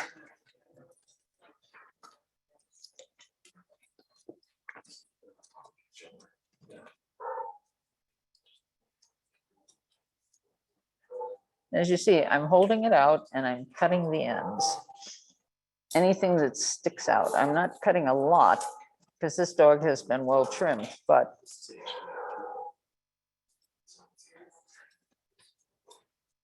if I groomed this dog for show, I probably would have left more feathers than he has. But I don't know what his schedule is or what he does, so. He's a champion, of course, but if he's a water dog, or what does he do in between time? Oh, a question, where is the one blue comb available? Good question.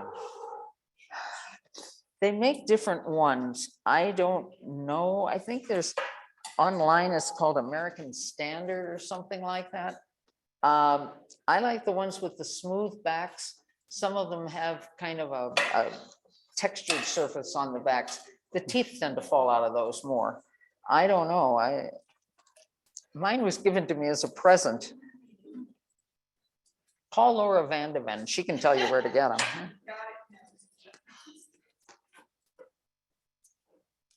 But I think it was like American Standard or something like that.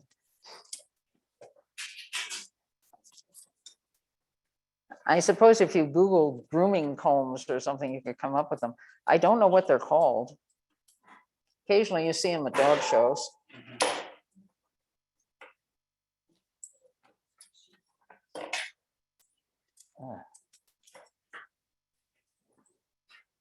So here's the next challenge. Okay. Looking a little better. USBs in there on my computer. One's being used for the camera, one's being used for the mic. But it needs to be charged. My problem is I have no light on this side, so I can't see the groom. 3% red left, so I'm gonna have to do something with the mic. Okay, there it is. No. Stop. Okay, for now. Stop. No, that's fair, that one. Okay. I will try and do the inside of this one for you, so maybe you can watch.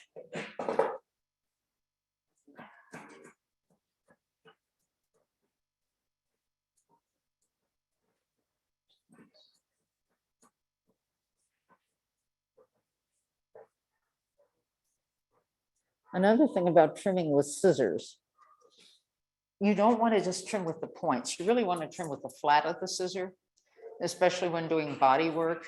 Now I'll use some points going around the feet, but the middle of your scissor, and you can handle a long scissor if you think about the scissor trimming right here, because this just follows along with it. If you try to control the tips, it'll be all over the place. Control here. And as much as you find yourself, you can use one of those 12-inch ones, and amazing. Yes, I love you too, I know. That's nice. I know I need a bath, yes. And I will need another bath when I come home from here. He's a loving noof. I like that. But I like to get down and see what I'm doing. Unfortunately, at my age, getting back up is hard. My husband, We'll get you back up. my husband's looking at curling. I said, wouldn't that be fun? I said, yeah, but after we let the stone go, what do we do?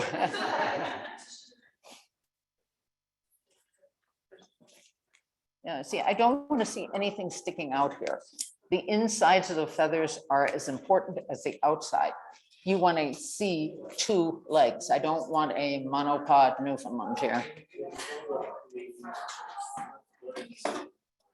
Pardon? Left leg. Which left leg?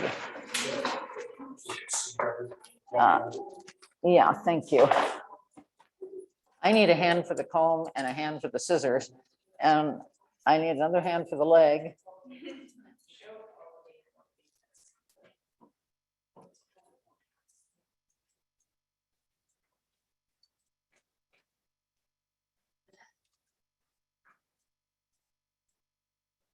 If you hold it out with the scissors, you won't make holes. I mean, with the comb, you won't make holes with the scissors. I probably make holes with the comb too, I don't know. But I start here and I angle up. I don't cut with my scissors like that. That's something. Only I can't get them to cut. It should be this way. There we go.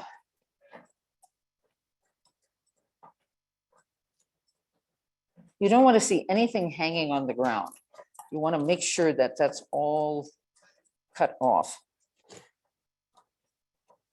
So when the dog moves, if he changes the position of something like that, then you have stuff sticking out. Always check the bottoms of your feet, that you don't have hair hanging out. Some look really peculiar in the ring sometimes when that pops up. That says, what's this? Huh? Another appendage, eh? Thank you. But I try and comb this, cut this pretty straight to the side of the leg, just straight down. Okay, that's about most I would do. And then this, as I said, comes in from underneath like this.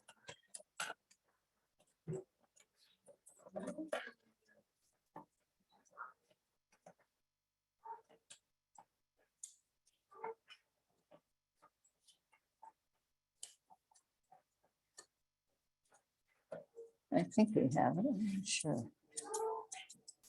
Okay, there we go, that can go down. Now I gotta get the inside of this one to make it look like, turns that. If you can hold this one up for me, I appreciate it. I know they can't see this, but they will when the dog's done. And this is what you don't want flying around, this inside stuff. It makes the movement look really strange if it's flying all over the place. The outside's bad enough, but this is even worse.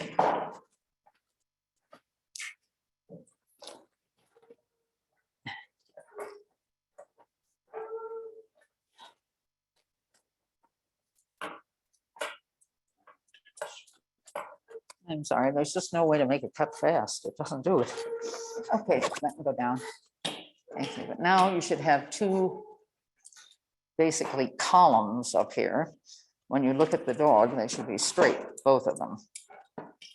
And sometimes you have to pull this little bit out here, combing that over it. Put a little hairspray on that so it stays where it's supposed to.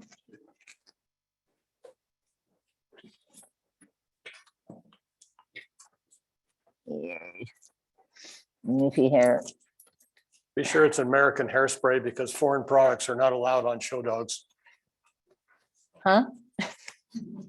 I couldn't hear that. You want to say that again? So be sure it's an American brand hairspray because foreign products are not allowed on show dogs. Yes, no foreign substances. Is that policed pretty well? No. How do they know? You've been grooming, you know. You know when a dog's been bathed, it hasn't been bathed, when product's been put in its hair, you feel it. By the time you're a judge, you're supposed to know these things. Then you're supposed to forget them. because if you judge poodles, forget it. I'm standing there watching a lady pull 16 hair pieces out of her dog. And she thought I was AKC. I said, no, I just want to learn how to do this. Oh, well, you do this. And hair pieces. You They go- shave another poodle and they make wads of hair that they rubber band together and they rubber band them into the coat so that this will stand up. Most poodles don't have enough hair. One I learned on did. Her name was Lujan's Kiss Me Kate, and she was a number 3 of all times when she was showing. If And we you, grew her on Friday and we had to shave her again on Sunday. She grew hair that fast. Now, hopefully you have some nice looking feathers here that come down and angle. You know, nothing sticking out, nothing, it's just neat. I really would like a little more feather on this dog than what it has, but you know, at least the shape is right. It does grow a short body coat, so you have to trim to that. Okay, and now we got the front end. We have the back end. I know, I'm sorry, I didn't get that. You will see things, as you walk around, you will see things popping up and look at them and comb through them and all kinds of stuff. Now, the hind leg problem is we have this long stuff coming off the back here. And we have a lot of short stuff in here. And we have these nice long pants back here. And you have something called knee socks, which is, he doesn't have, but they grow long hair out from the inside of the leg. And we want to use that to make angulation as much as we can. But we don't have it here, so there's not much we can do. Comb it out. What I do is, remember, I want from here to here and here to here to be the same length. But you got to take into account that you got the length of the hair hanging down. So if the hair is this long, you come down, you want your bend below this, the length of the hair.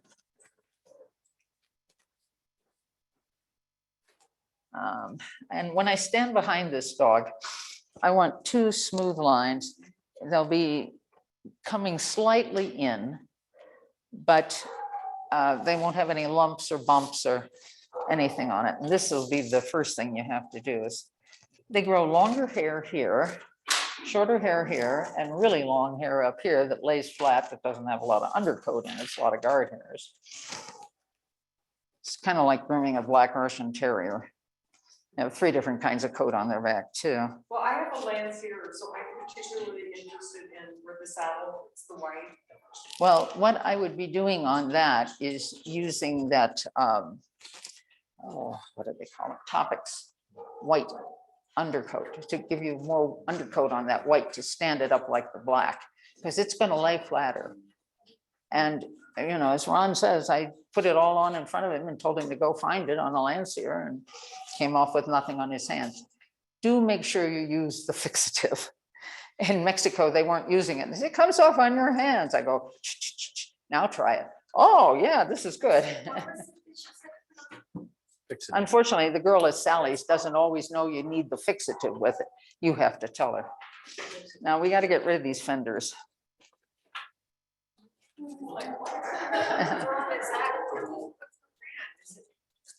Oh, what? The topics? I don't know.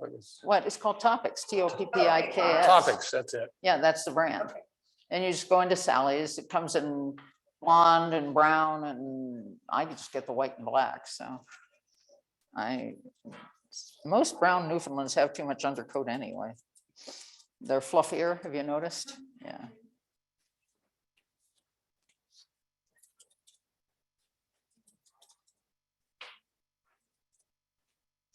This is a technique that hairdressers use, scissor over comb, a very valuable thing to learn. I got to get these flips out of here.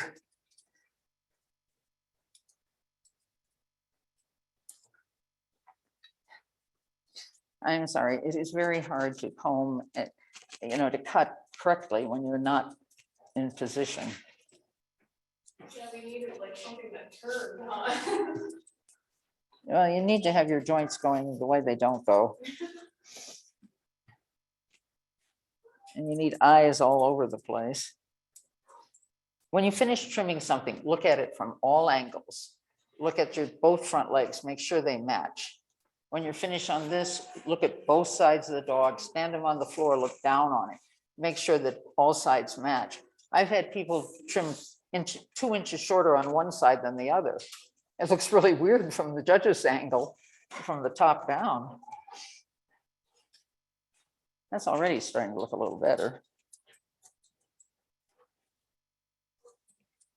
You notice I move the comb as I cut. That gives me a nice bevel on it. It doesn't.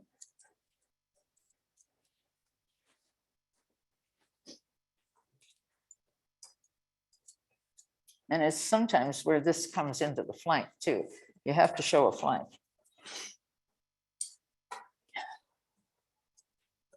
A Newfie is a smooth, round dog. You don't want to see sharp angles or lumps or bumps on Newfies. They should look like teddy bears, fluffy, and you want to just give them a big smooch when you see them.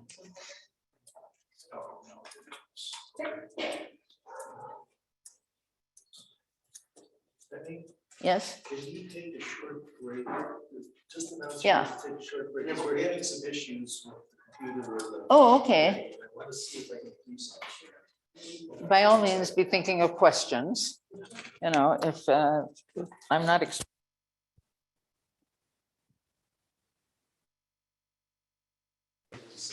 How many hours are you typically spending on a new that you're finishing out like this? How many hours are you typically spending if you're getting a dog ready for show? Depends on the amount of coat. Usually about 3. And that's for That's what a haircut takes. On a big coated Newfie. 12 hours. I have done, maybe an hour and a half on a coat like this has been kept. Okay. But, you know, if you get a full coated one, it's going to take a good 3 hours. And then when you're done, you comb it all out, you look at it, you make sure that everything matches, and that's the important. I bet it's hard to know when to stop. Yeah. I'm gonna go over after this. Pardon? Can you go over to my house after this? Yeah. I know. I was Well, I'll be like- at the National and I'll be there on Sunday, so, you know, anybody who needs trimming here, I'm more than happy to do. Can we look online? You can For put the one in National? right now if you want. Well, yeah, it's not my job. I mean, I show on, but I don't know what his schedule is. Yeah. But you can do it online? Yes. Okay. That's my info. Oh, thank you. Give it to him. He takes all this stuff and he keeps the books in the computer. What day are you starting to groom there? As soon as they let us in, I understand there's something going So on. it'll be Monday. Possibly Sunday we might start. I don't know. I thought we were getting in at 5, but they're probably still be taping floors and doing stuff. Probably Monday morning. Yeah. I do a lot of grooming on the weekends on Monday because we've got all those sweeps first thing. And everything you groom into your specials is in the sweeps, you know, so you gotta get them all ready then, and then you got a whole week before they go on. I try to do every dog at least a day before it shows, unless there's some extenuating circumstances. And if you make an appointment, let me know what committee meetings you're gonna be in or what times you will be available, and we will try and put you on schedule.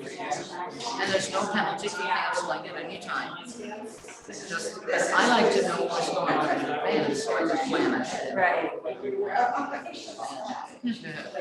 It doesn't seem to work that way. Okay, can we have quiet for just a second? We're having a little technical issue because Are you filming? we only have so many ports. We only have so many ports in this laptop. And so I'm trying, we have 2 ports, and so I'm trying to do microphone, camera, but now I'm getting low on charge. So Penny, can you speak, because what we're trying here is, can you, Bob, you want to put your headphones on? The headphones are gonna be pulling off of this. So it's necessary.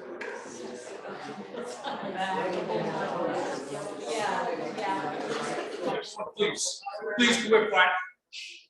Let me just try something. Okay, right now it's using the microphone on this camera. Okay. So Penny, do you want to stand here and speak and see if we can hear you okay? Oh, no, we caught her trying to eat something. Well, can you out there hear me, Meg? Can you hear me okay when I'm standing right here? You okay, text me. they're saying that, okay. Okay, so yes, they're getting sound from that thing right here. Okay, I'll tell you what, ask them where they are living right now, and a few people will respond. Ask them, because that'll test Yeah, whether this is working. Yeah, no, she's in Western Colorado. No, but I mean, so that the people that are online can hear if they would respond to the question. Oh, if you guys can, that are on the Zoom, if you can respond that you can hear us okay. I'll talk over it so you can hear me okay when I speak like this. If you could respond Yes, on the Zoom call. that you can yes, hear me. okay. Okay, sounds like that's a yes. Okay, I think we have a problem solved. Oh, good. Speak up a little bit louder, though. Okay, I will try. Okay, I don't have a very good voice after the second open heart surgery because I was on life support for 2 weeks and it does horrible things to your throat. But I'm here now, so it's all good. So what we're asking is then if we could keep the background noise down here, because now it's easy enough when she's talking here, but when she's talking here, it's picking up everybody. Gotcha. Okay. My voice is not a good voice to pick up, at least not now. It used to be better. The way it is. But I still want to pass on all this knowledge to you guys because it took me a long time to learn it. And if you can start out where I am now, you can go a lot further and do a lot more. Everybody has to progress. Okay, so what we want to do is continue making this as smooth as we can. And you keep popping it. Popping is another trick they use like this. And it shows you what's going to happen with the fur when the dog moves and bounces along. You know, it just shows you what's going to pop. So you want to make sure to get that all out.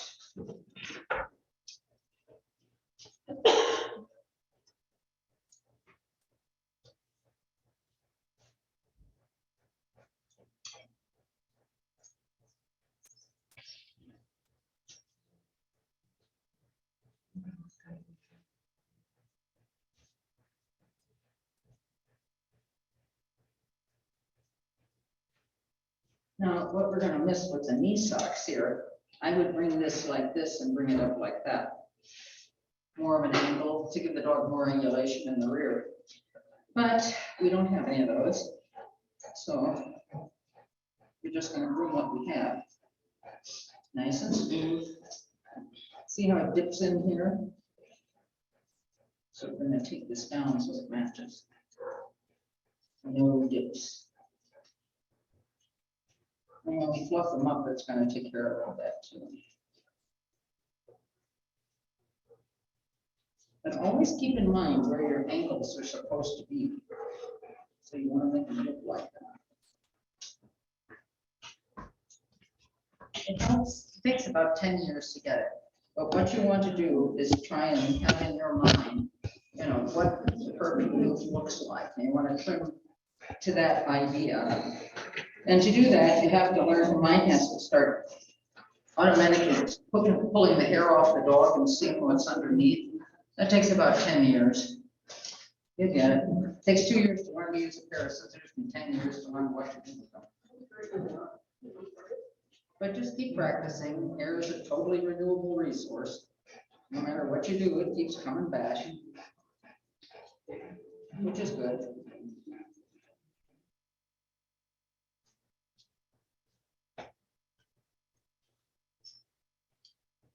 But see how I've just kind of smoothed this down? It looks a lot neater than it did. And because we have shorter hair here and longer hair here,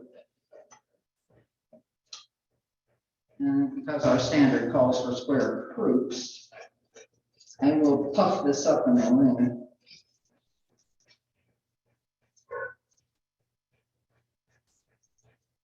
As you see, as I pull it forward, I can see the length that I'm cutting.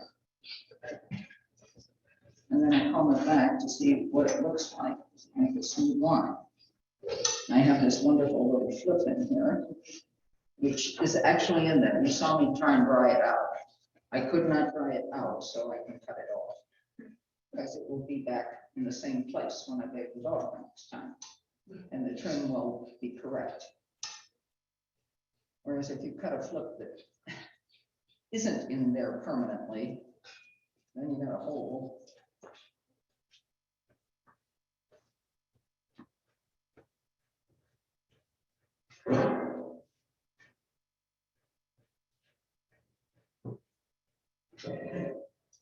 Now, when you're going to cut out a cowlick, you don't want to just cut a line across, you know, it flips up, you just cut a line, then you got a line. That's why you move the scissor back and forth to make a smooth cut over there. And then it doesn't look like it's a line. No. Maybe somebody needs a break. Does he need a break? Yeah, he may need to go out. Yeah. Why don't we take a little break and let him go out?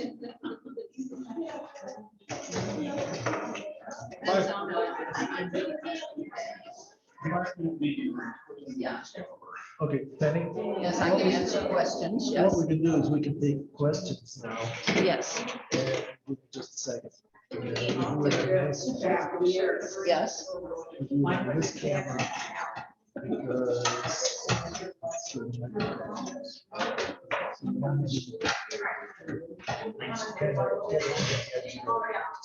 What?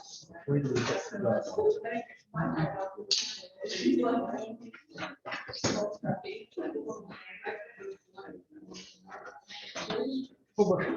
Another Mandy.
These are purple. I think it's this one.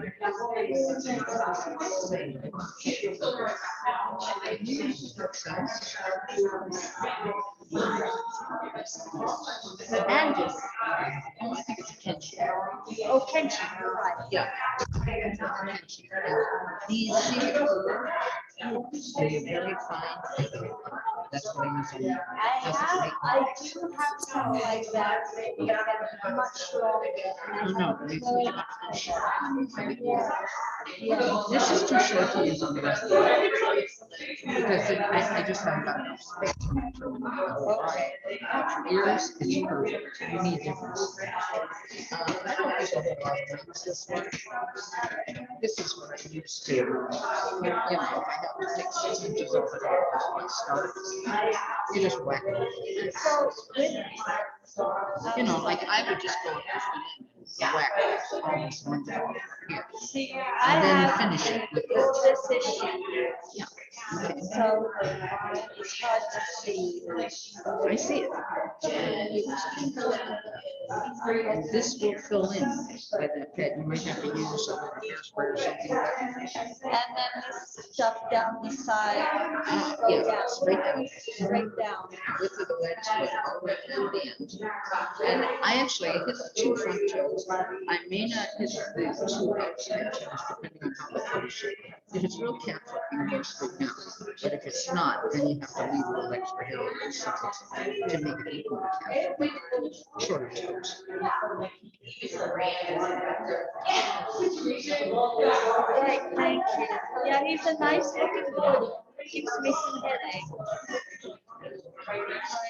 This is all gotta go. isn't it? Yeah. We're going to chainsaw that. We're going to lay it down. We do not do, oh, this is feathers. Oh, that's pants. That's pants. Yeah, Yeah, we will, that's too much. yes. We don't do a lot of pants treatments. We do more laying it down, but in this case, we have to. So once, lay it down. Because they should look like flowy pants. They should- Because he's got so much longer fur than they.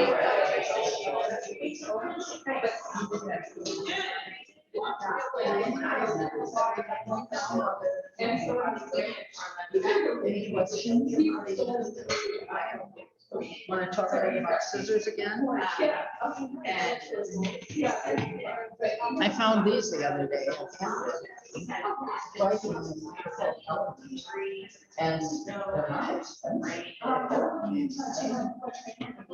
something like this. This way more. I don't know why.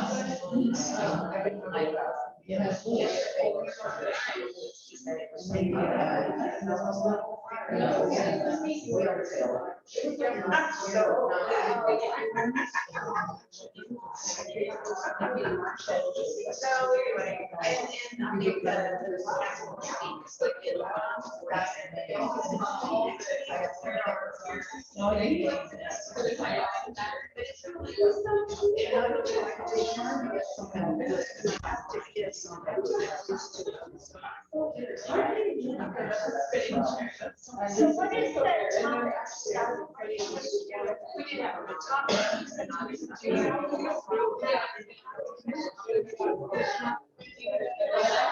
Can you show me how to fold it?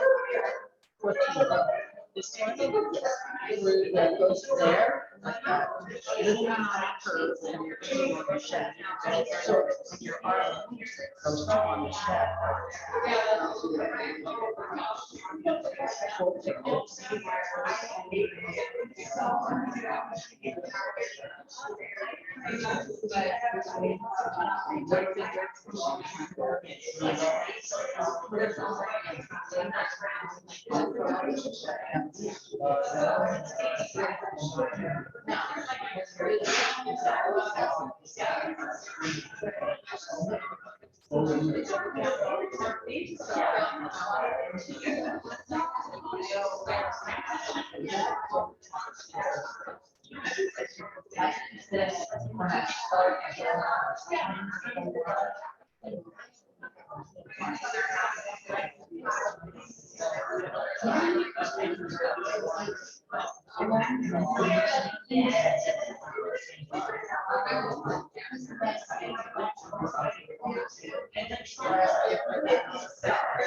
Fortunately, I sent a message that said, hang in, I'm gonna catch you.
Good job. Yes. After a while, you start to understand. Right.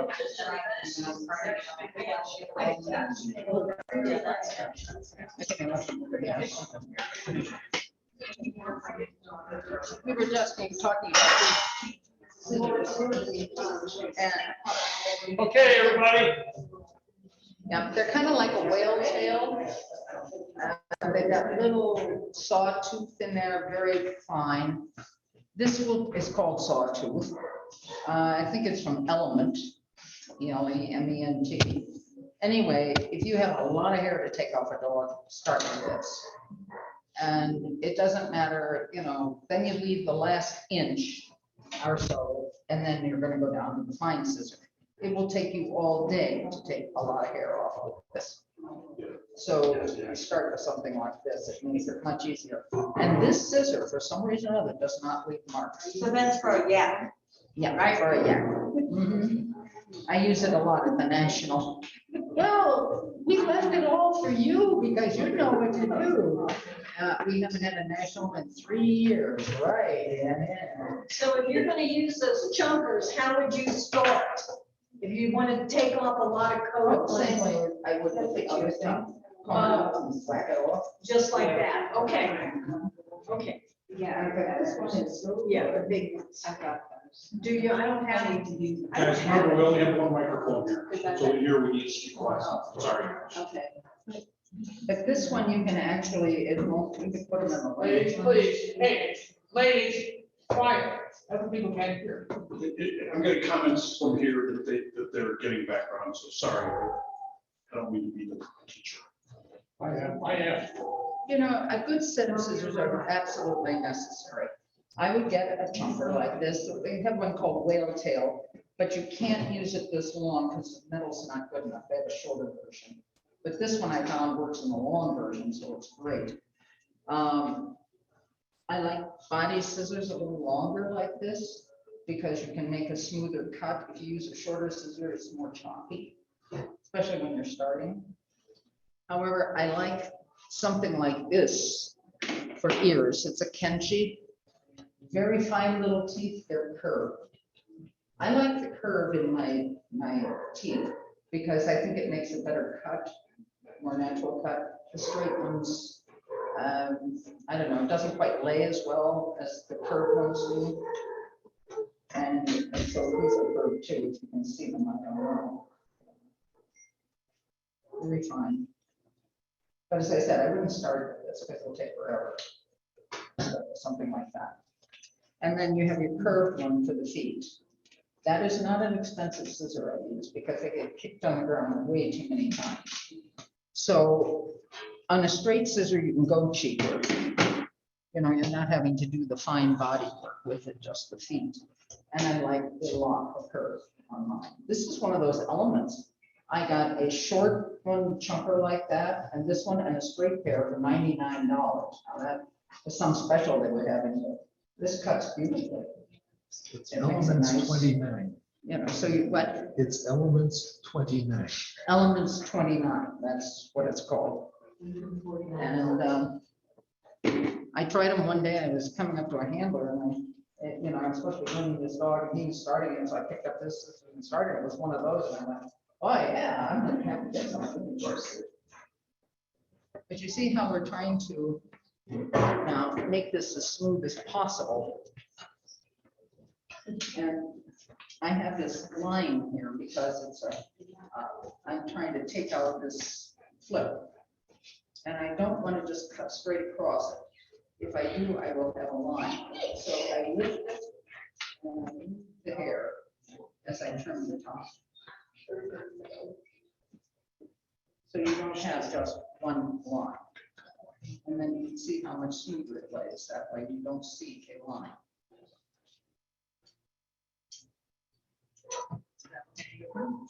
Yeah, there's no line there. Now there's one here, but there's no line there. Trouble is, if you're going to do good work, you have to stand.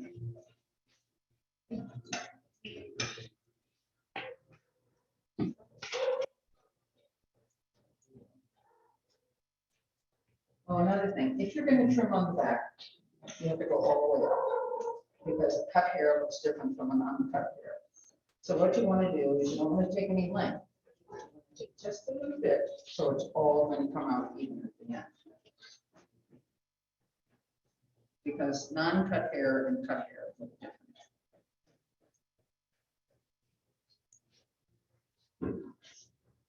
You can kind of move this around where you can see the flip.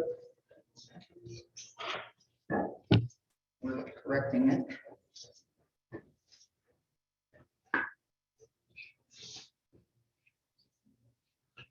There's a question, how many teeth does the Bluetooth comb have? Or the blue comb? I think it's, I don't know. Hold it up because there's two different spacings. Oh, this one has two different spaces. It's not necessary to have that. This is half the teeth of this. It just came that way. I would prefer it all like this. I don't use this.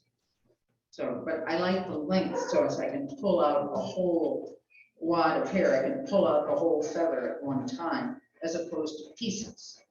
In which case you will have chunks and it just doesn't work as well.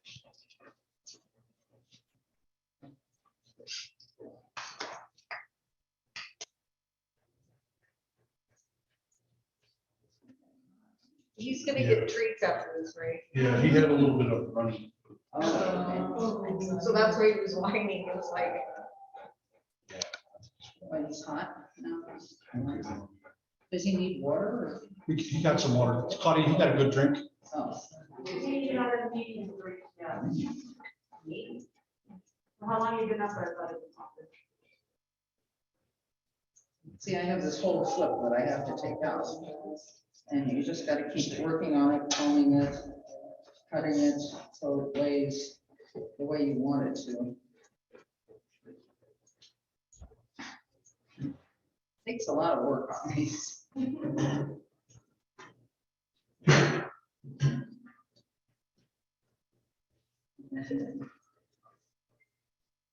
Need to know how much I have to take out.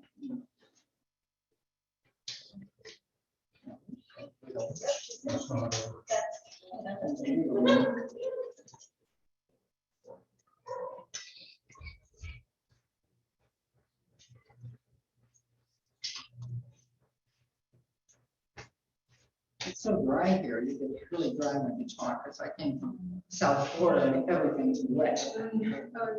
You're wet, everything's wet. It's all humidity. Yeah, that's what you want.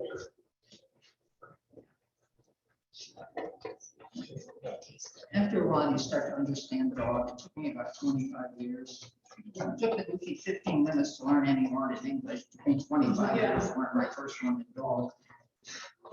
And I still can't pronounce it correctly.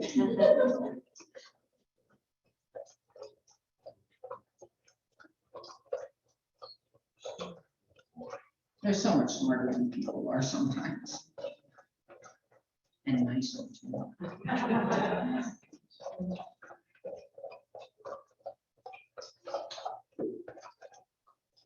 But you just fool around with it until you get it laying smooth, so you don't see your flip so much. And then we're gonna work it again when we blow them up, because it may change a little bit now. But if you can see, this side is now smooth, all the way down to the top. No lumps, no bumps, no anything sticking out. We don't do a lot of pants trimming. More thinning than anything else. This dog doesn't have a pants, so I definitely wouldn't be trimming that here. If they hang down over the hocks, I might trim a little bit because it's sort of, you lose your ambulation in the dog. Unless your dog is so bad that you want to use the ambulation in the dog, in which case you just leave it off. So you said you would thin it, is that a different system or the same? Pardon? To thin the pants? It's the same system? No, you don't thin pants. You do, but you don't do it with a scissor. Matter of fact, anytime you cut here, use a coat pin. Never use a pair of scissors on the upper tail. I tried that one. It's a disaster. It is a totally different coat than the rest of the tail, and it's much coarser. This is a coat thing. It works on shorter hair. Put it in front of the dog. Yeah. Do not use it across, only use it the way, and this is an 18 or something double wide, I think. It's the yeah, 18 double wide. I would use that on the back.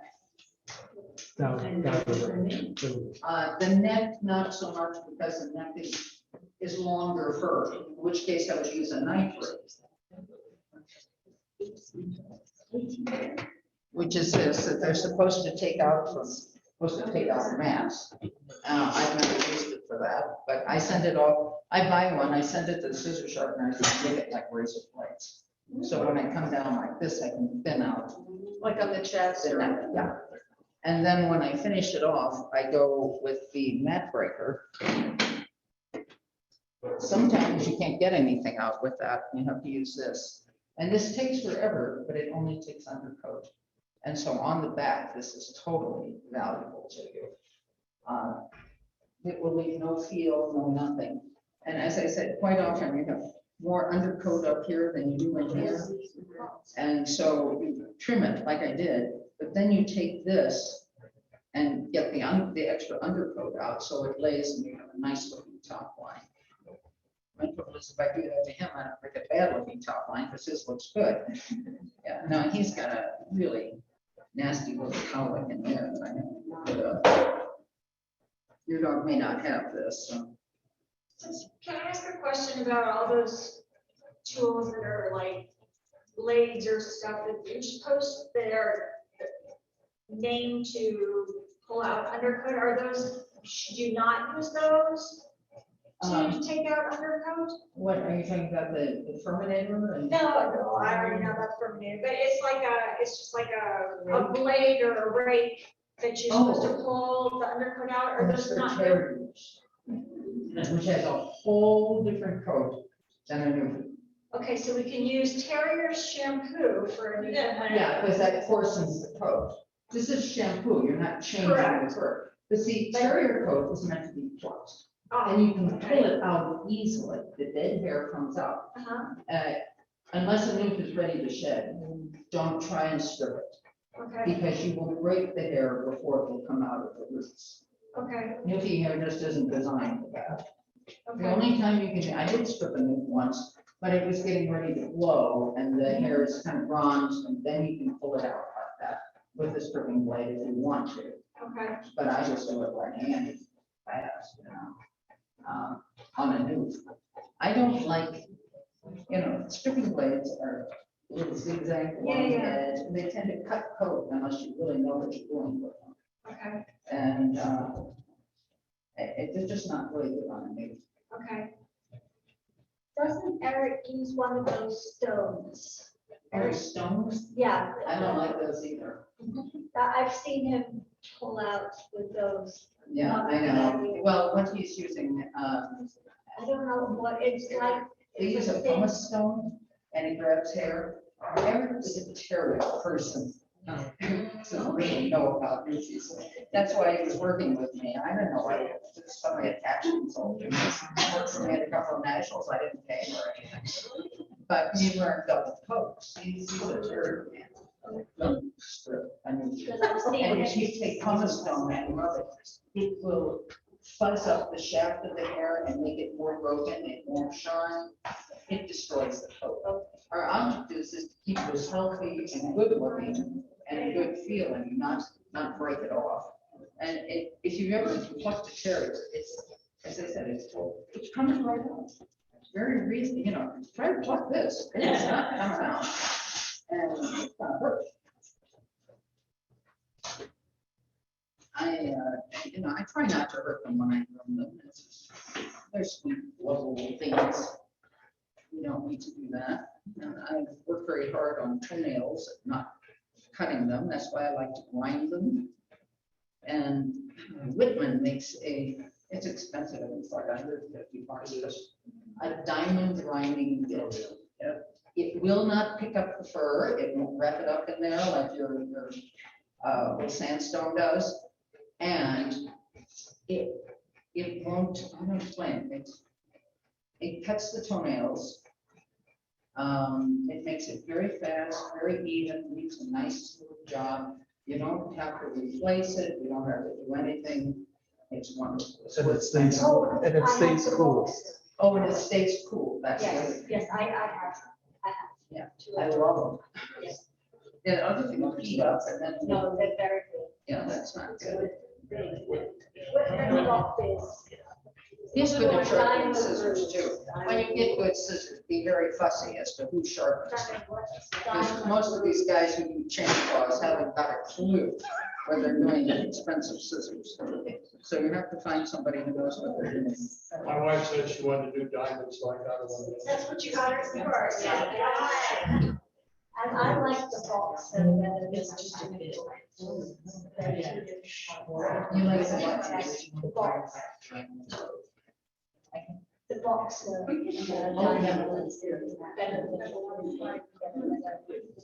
Oh, yes. And all these things that show you that, you know, how far to cut the toenail and stuff. No, you gotta pick it up and look at it. The anatomy of a toenail is it's like a fingernail.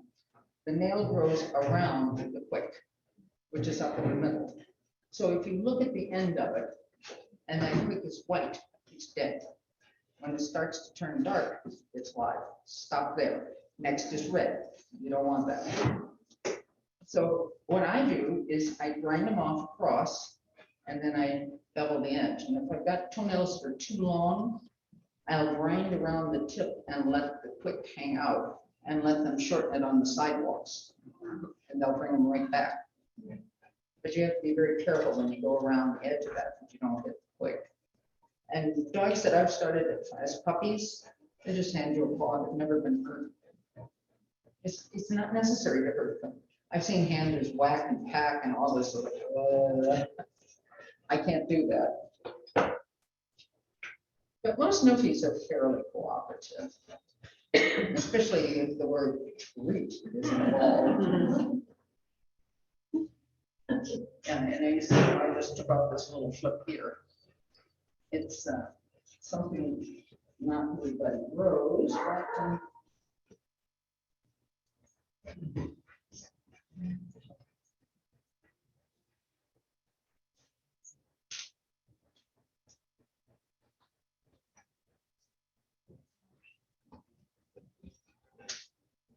I was going to say, now this is smooth and nice. We come with our angle here, which we don't have there to do. There's no need to trim this out. I do not want big pants hanging out back here because it suddenly improves the length of the Newfoundland. And Newfoundland is square from here to here. and here to here, not from here to there. And I think a lot of people get that mixed up. They don't understand. They are a slightly longer dog than they are tall. But I don't know. I have people that never read the standard. I thought, well, how do you know what you're supposed to be doing? I may not always agree with it, but I've read it at least. And you want to see how all this stuff performs. That's the important thing. After you finish grooming, take the dog out, have somebody move it for you. Move it at different speeds, look at side, front, going. See what that hair is going to do. If it's flopping all over the place, you got to take it down. You don't want it to distract the judge if you have a good dog. If you have problems, yeah, maybe you'll leave a few distractions there and there. Little bird from behind your ears before going in. Now, I have trimmed this. This is how I trim this, but I start on the bottom and I come up like this, going into the back, and I stop right about here. You can see the coat change in length. So I make this all kind of about the same length. And then we get up to the shawl. And that's the official word for this. And I have flipped, and I have this hair, and I have to make it all look like this. So what I'm going to do is start to shorten this. This does not get shortened as much as the rest of the back because it lays flat. And if you shorten it the same length, it will look like there's not enough here. But you kind of just munch around on it, comb it back, see what you got. And you'll have to trim. Come together.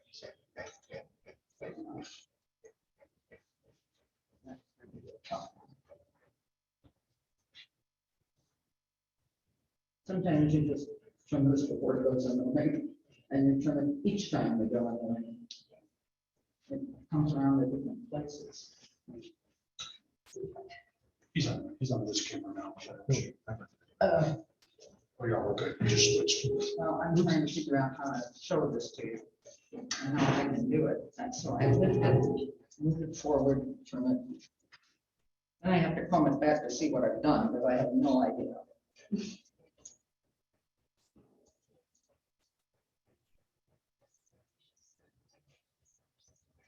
But I just don't want this to look longer than this.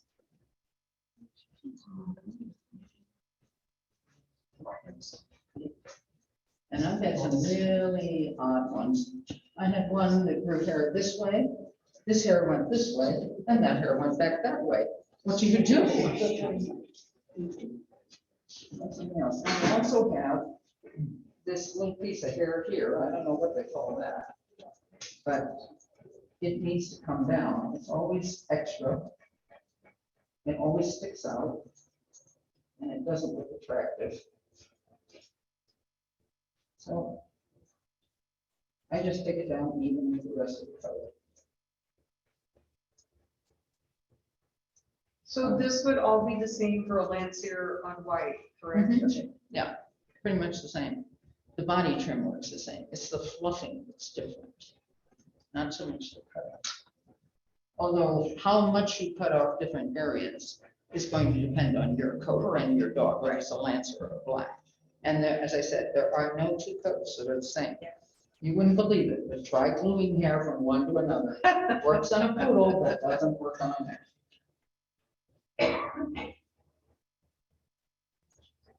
No two of them, unless they've got Lady Clairol that day, no two of them are the same color. And we are probably with some Lady Clairol. If you need texture to your coat, dye your dog. It will improve the texture of the coat. And it's, okay, dyeing a Newfoundland in black. Now, white's different. You have to lift color. Black, you're depositing.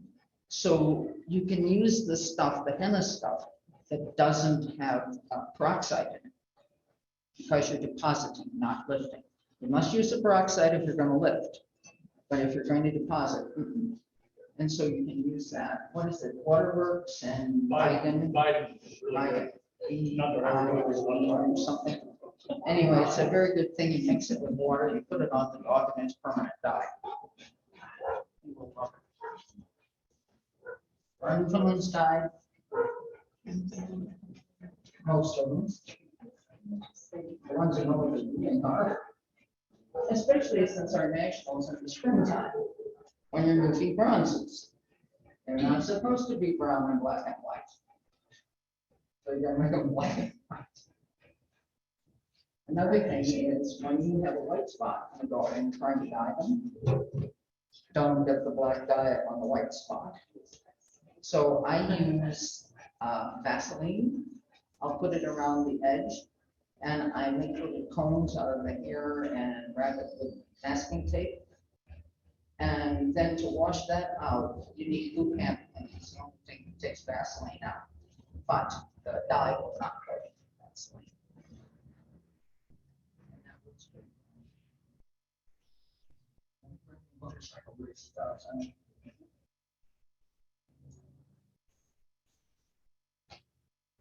Every time I see something that sticks out, I think having it along. But see how much smoother that got? And it just makes the dog, the leg goes right into the rib cage.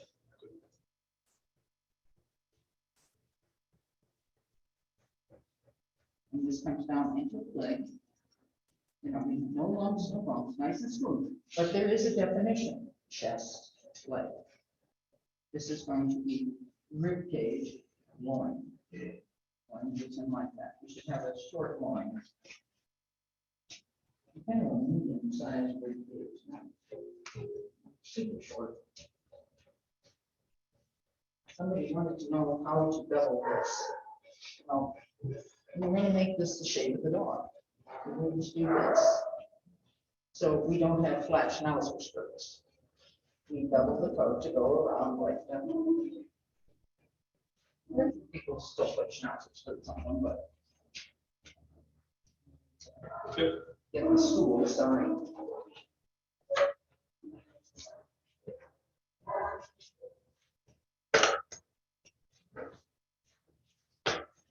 This is just a generic one. Individuals will. If you don't have enough leg, we're going to cut in behind this leg. I'm going to show you how to do that anyway. So you can see the full length of the leg. This is rib cage. That's all leg. So I don't want the leg to start here. I want it to start up there. What I do is I bevel this around. Don't cut this up so much that you don't have a little, you know, they're always kind of a little see-through down. Yeah. From laying on the ground. You want to leave a little of that because otherwise then it really looks cut. And if you have to take lots of it, take the tips of the scissors and go in like this. With all the trimming you've done, there's really not that much hair that you've taken off. No. I remember I had some lady who didn't believe in trimming. And I had them trim the dog and I put over here and follow her head and she walked out with it. You don't have to take, you have to take the right amount of each dog to make them look like a standard. You don't have to take a set amount off the dog. And that's where people make the mistake. I think they have to go and they see me do one of these yaks that haven't been trimmed in 3 years. That lives in the frozen tundra of Alaska. And you know, now I'm gonna have a bushel full to take out. And when I look in here, I do not want to see hair hanging out between the legs. I want to smooth the leg around this side and this side. No square things, flat things, round, the way the bones grow. Any questions you have what to make? Feel what's underneath. That'll tell you what to do out here. If your dog needs to be deeper in chest, then we'll leave a little more down here. If it's got way, you know, on these real deep chested ones, then we take it up pretty high. She's just had puppies, you have to worry about the nipples and things like that. And sometimes you can't make this short, but if you can't take this up enough, this little curve in here, which is a curve, your belly is an S curve.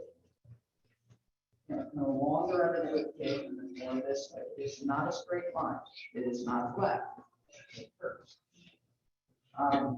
Read this for the forward, where you're going to put that here instead of back here, and that'll make the back look shorter. Tricks along the way. I don't always feel free to steal from others. You should too, because it only helps the new one. You know, it's not us against one another, it's us against all those other breeds. You have to remember that, and help each other.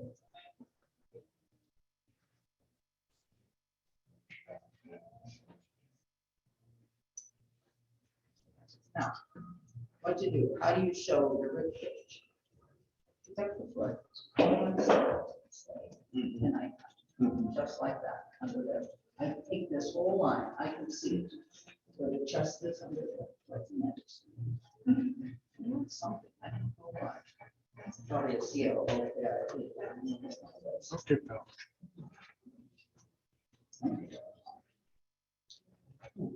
He stood a long time and very patient, which I appreciate. Believe me. Dogs have to learn to stand as they have to, you know, you've got to train your dog for the show. He's got to learn how to gait at your side, not dragging, pulling, sniffing the ground, all these other things they love to do, running up on the dog in front of him, you know, check out who she is. The dog has to learn to move to your side. You should teach it to stay and stare at you, and so you can walk in front of it with the leash on, loose leash, and it stands there, hold shoulders. They won't all do that, but training, you can get them to do it. I mean, there's so many things you can teach a dog to do on command. You can teach them to pee and poop on command. Very, very practical for dog shows.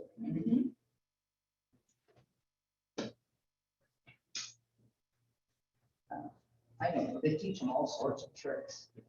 In the room, if you're doing a special one, Josh should look at the crowd and bark.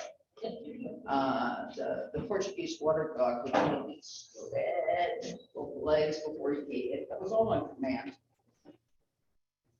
They pick something they do naturally, and then you teach them to do it on command.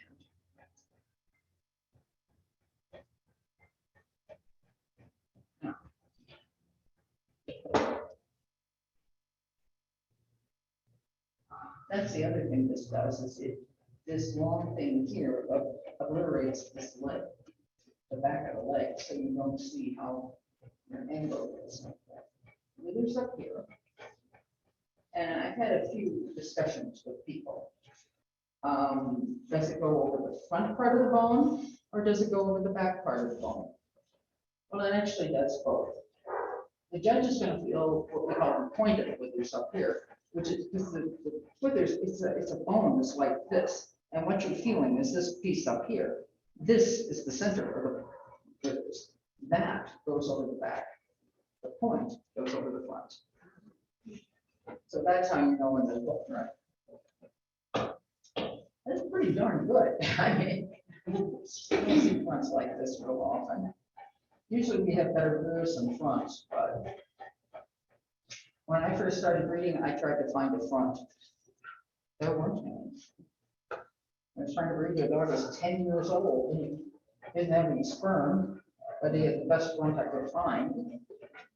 I'm on my way to the East Coast to breed to him, and I stopped off in State College to visit Dale Coral, and she just found this dog in somebody's backyard. And they were selling it in the newspaper, and so she bought it home. She'd only had it a week. I took one look at him and said, it's clear? She said, I don't know, I've only had it in a week. We took him in an x-ray paper, and I bred to it. Perfect front, natural, perfect rear. Back when Newfoundlands never went to the group. He won 11 best in shows in 6 months. Yeah. That's what happens when they're built right. Name was Old Moles Lucas. And the only reason he didn't win more Western shows was he had an accident, fell off stairs and damaged his cruciate. But he was the most beautiful dog you'd ever want to see. There are very few pictures of him.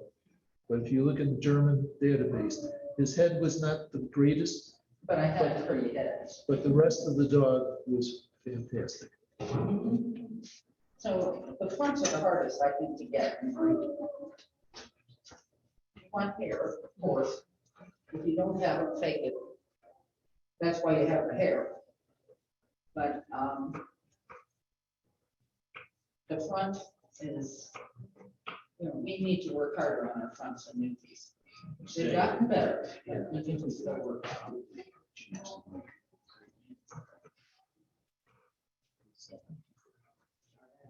That one. Okay, now here, your shawl's going to continue.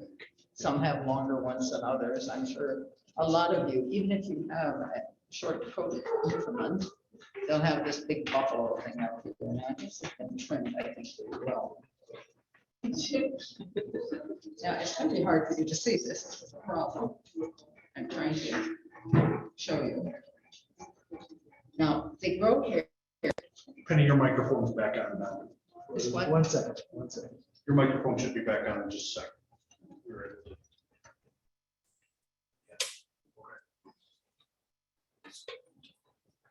You want to see the length of leg on a new.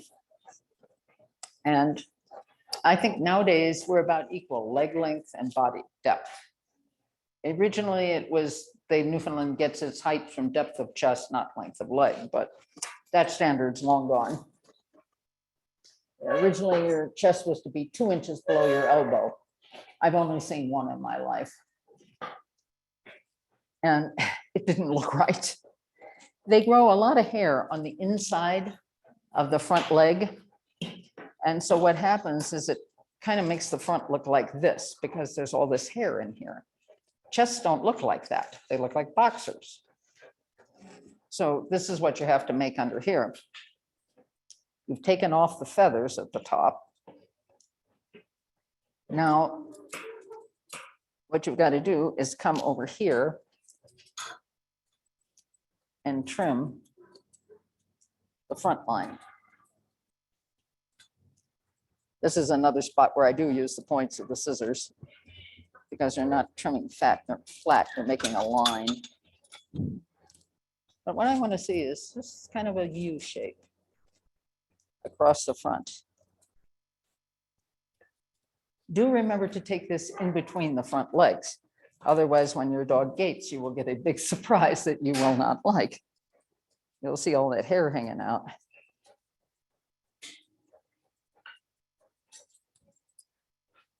But this is something that a Newfoundland grows that we just don't need. So we get rid of it.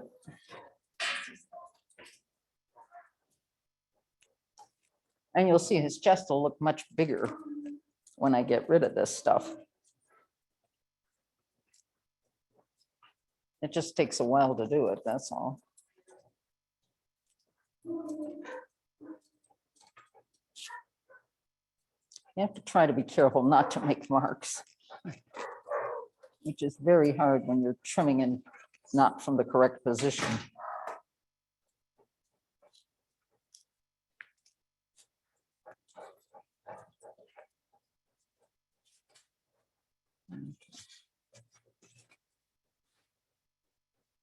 He'll give you this shape here.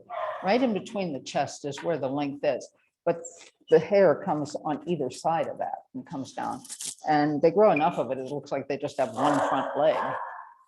Not an attractive look.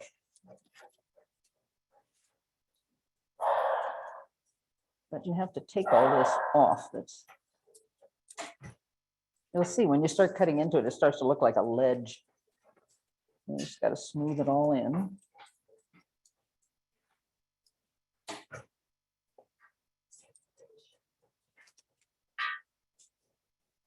Is this dog going to the National? Yes. Uh-huh. That's what I thought. So I can't demonstrate something on him that isn't on him, shall we say. I don't want to mess him up.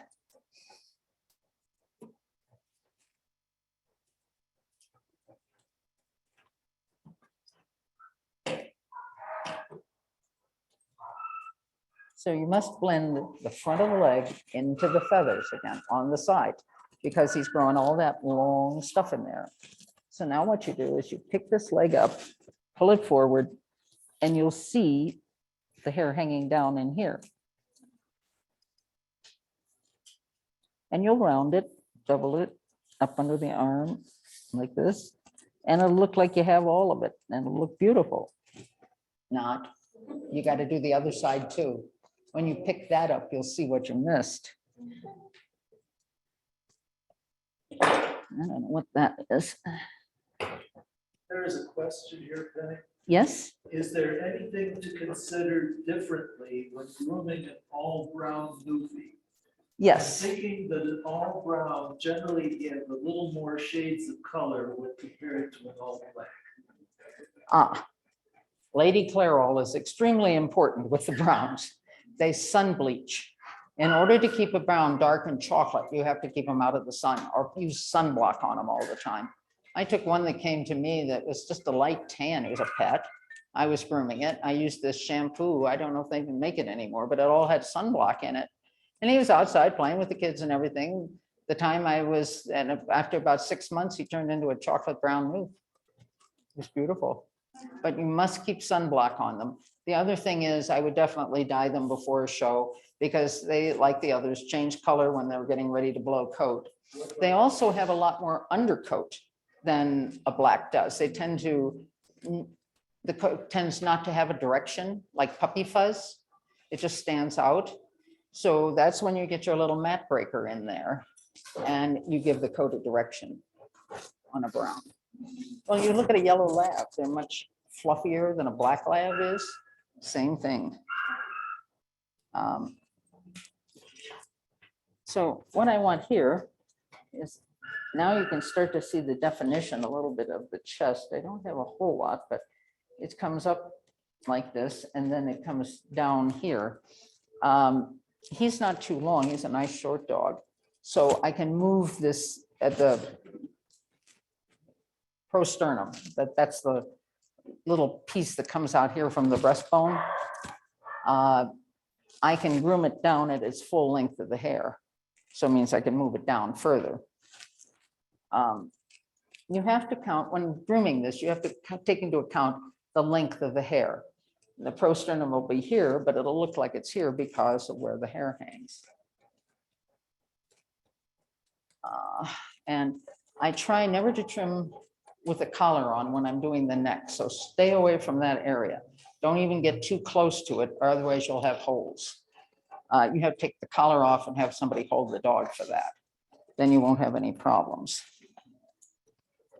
But the collar holds the hair differently than way it normally hangs on the dog. And you don't know how the collar is going to be put on each time. It should be up behind the ears, but you don't know that. So it can make the coat look funny. If you notice, I'm cutting down on it, makes it much smoother. This is a very nice coat to cut. It doesn't have a lot of, doesn't show cut marks. There are others, every mark you will see. It's really hard. So hopefully you have this one to start with an easier coat to cut.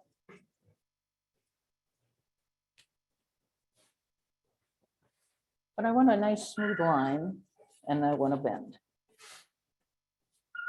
But you can see I have a lump here, and I have part of the shoulder here. I do want to show my shoulder lay back, so I have to come in behind the ear and show my shoulder lay back. Yeah.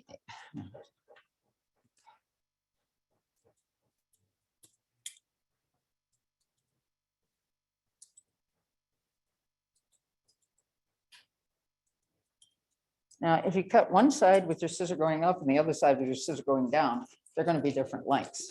So you have to cut, whichever way you decide to cut, you have to cut the same way on both sides.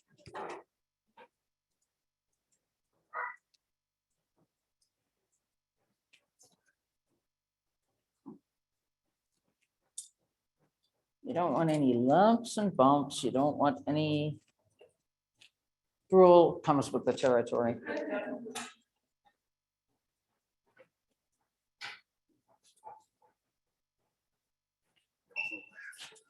But I still want to see this shoulder, but not quite. Good. Oh, when you're trimming this, make sure it's going straight ahead. If he does this or this, it's a disaster. And of course, he knows that, so he's playing games.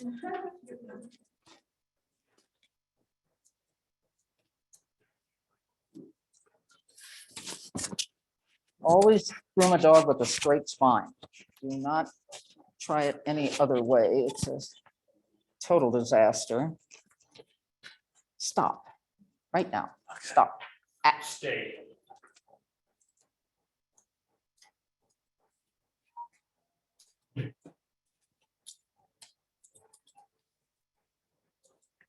See, this goes into all that shawl that we've been talking about. So this line in the standard says, so as not to form a shawl. Now you know why you're cutting it off. I don't know a Newfie who doesn't have one.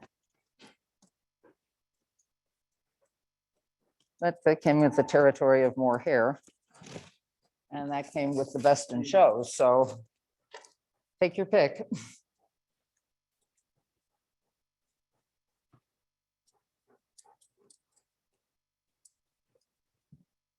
I've had so many judges say, well, this dog has too much hair.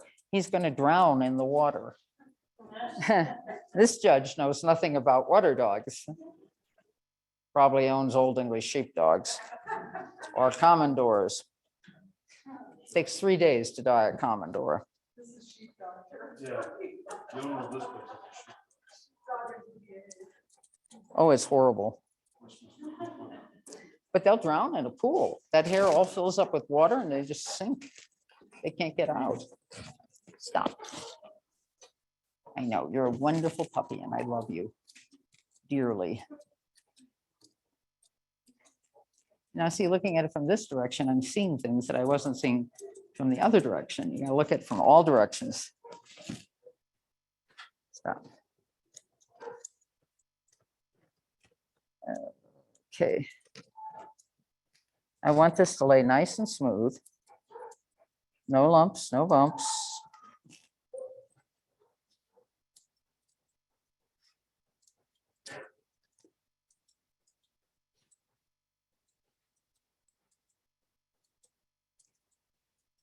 And I know it's tricky to try and learn how to work with your comb, but believe me, it's going to save you if you do. It'll make a much more even cut.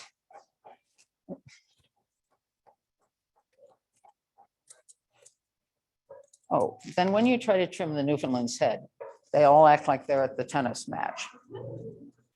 So it helps if you have somebody to hold when you're going to go to the head.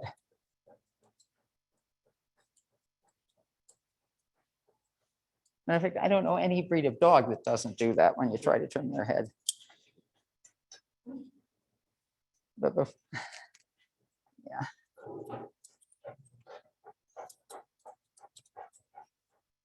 See, I'm going to pop this, see if it pops up. If it does, I got to take a little more off.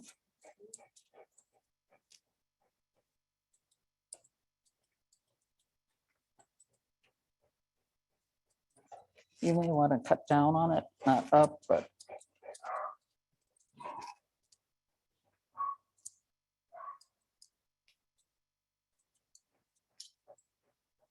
I want that to smooth right in there. Okay, looking pretty good.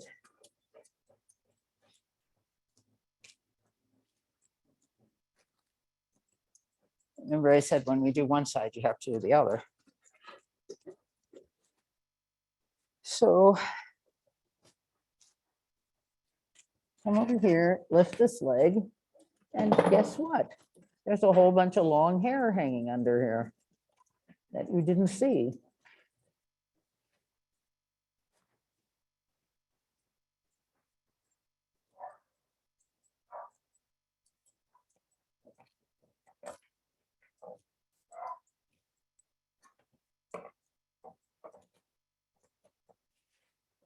Okay. Now.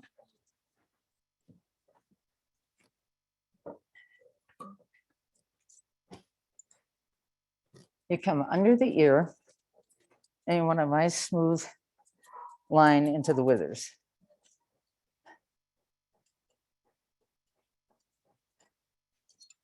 And then the front.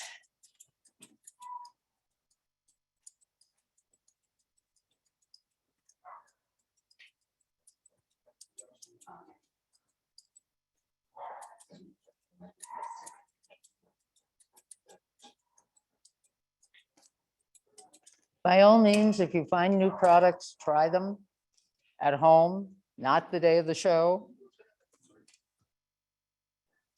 I did that to the herds with Panagenics. They came to the National. I don't know if you know who they are. They have a dog named Zombie out now. He's #1 in Canada. #1 Noof. I don't know that he's still early in his career.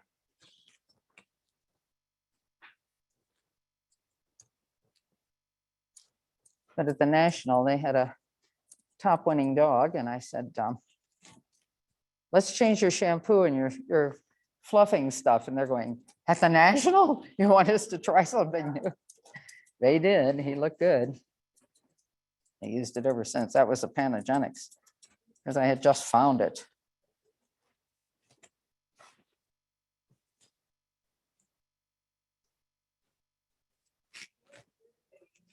Oh, good. Well, I'm trying to make him look like a show dog, but it takes time to work all of this. You know, like this side's looking pretty good, but this side, I have no light over here. I have no idea what I'm seeing. It's like the makeup counter, they just keep out. Yeah.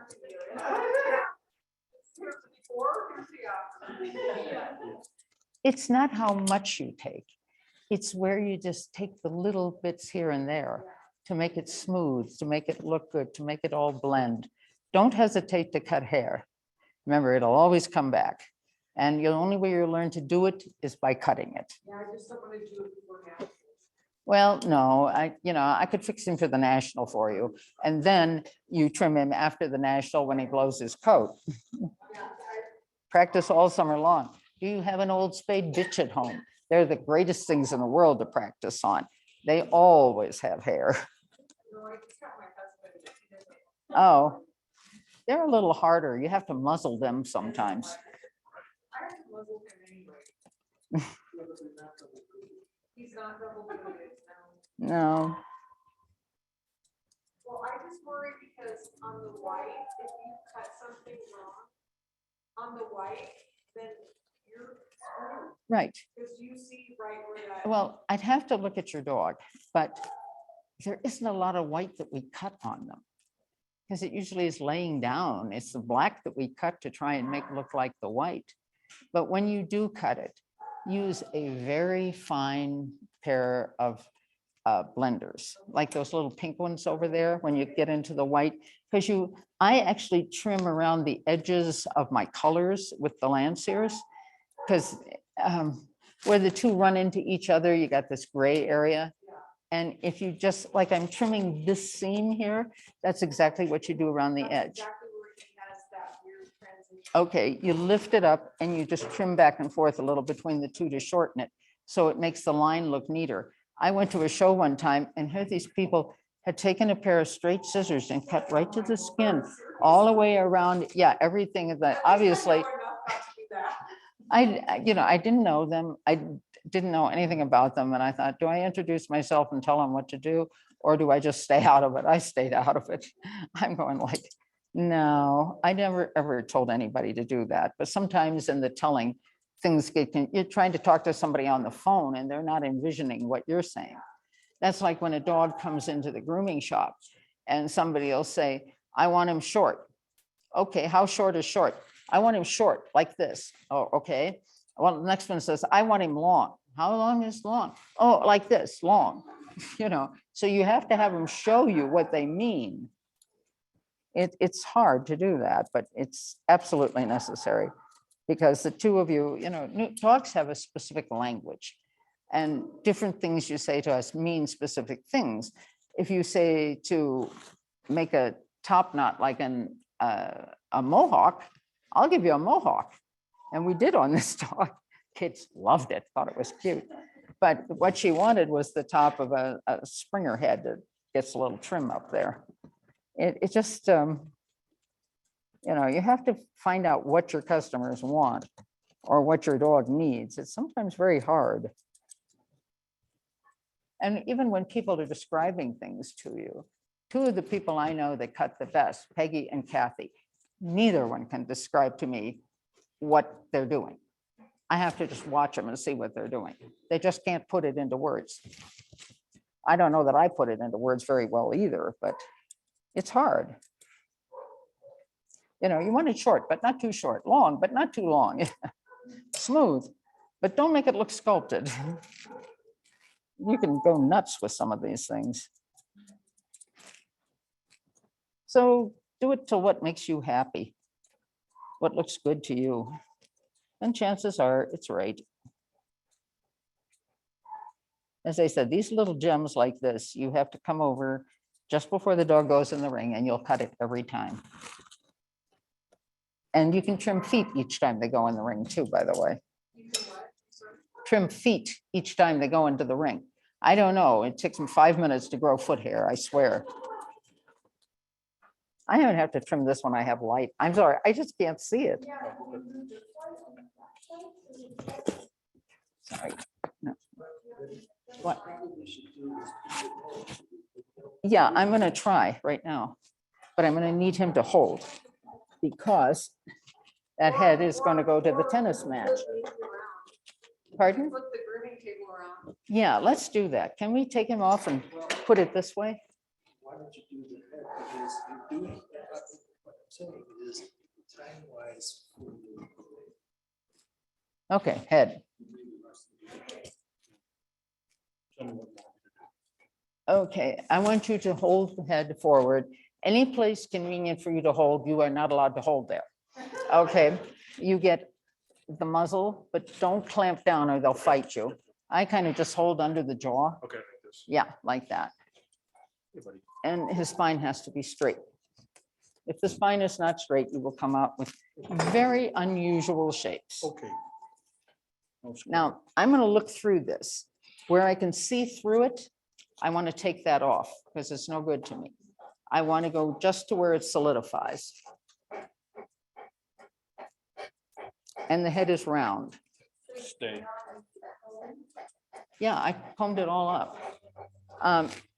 In this case, it's going to stay there. I'm just starting the cut. I don't know how to explain it. I'm as bad as the others. I can use the comb, but I wanted this to be the way it's going to stay. Stay.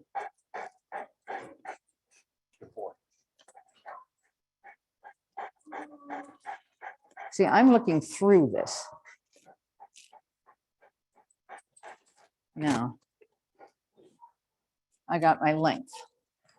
What I have to do is come up the back and make that match the front. When you stand it straight out, you don't need as much comb. It'll stay standing straight out. This won't, it'll hang down. That's why you have to use the comb on it. And feathers especially. Longer the hair, the more comb you need.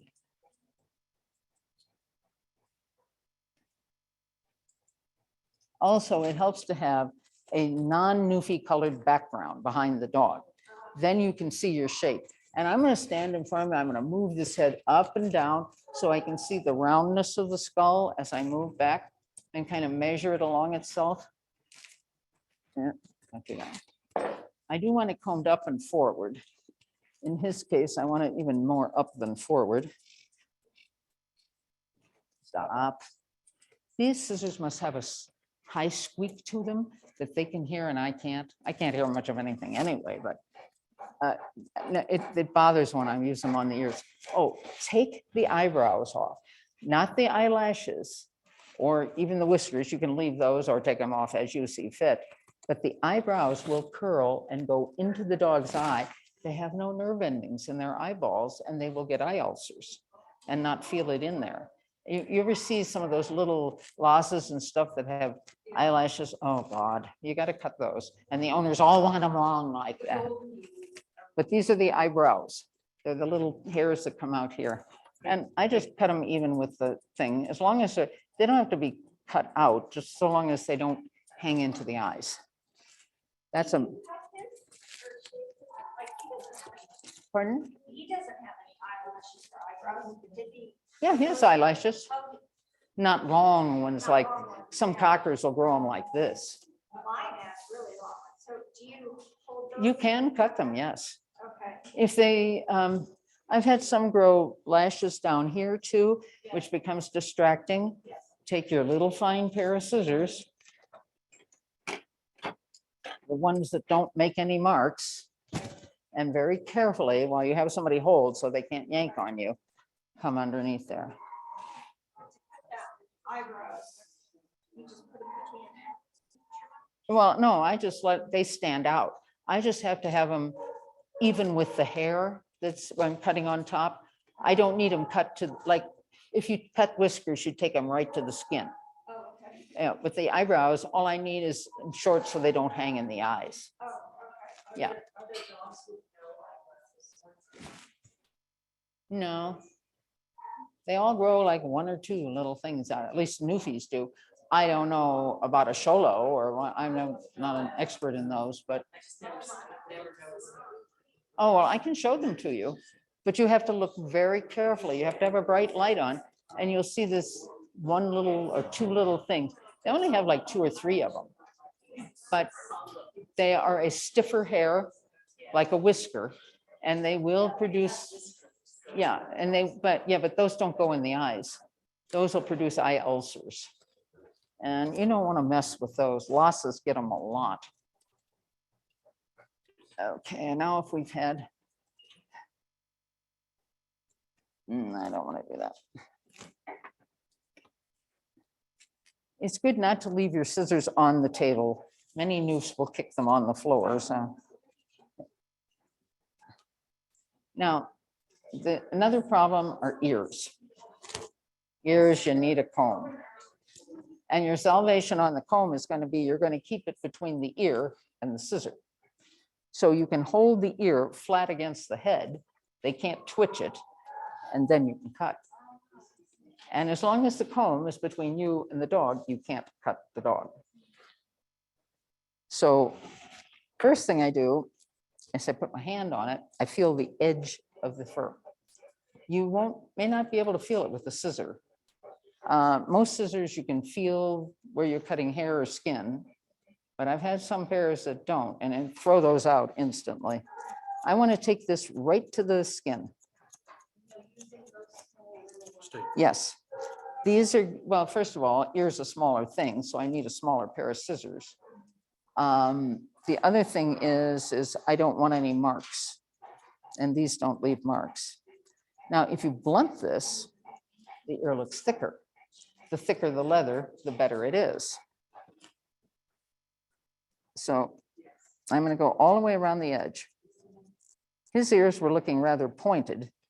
I want triangles, small triangles, but I don't want points.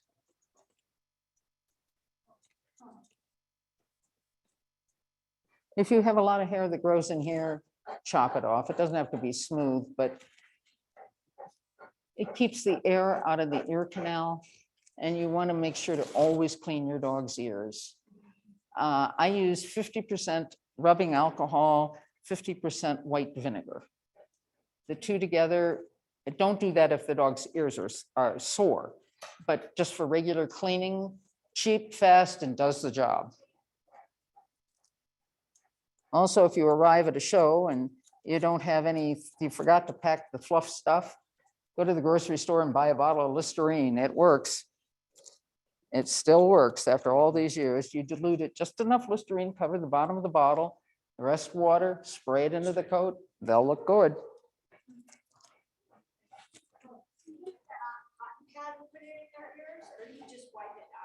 I use cotton pads, you know, anything you can do to get in there.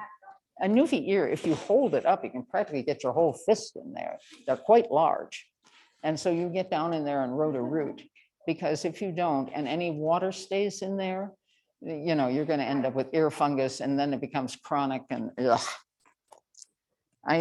Any puppy customers, I warn them about that, about always cleaning the ears, especially if your dog's just gone swimming. The alcohol will dry it up. That's why it's good. Now, I'm going to just go around the edge and have you look at it after I did that, and you'll see all of a sudden how much thicker this ear looks.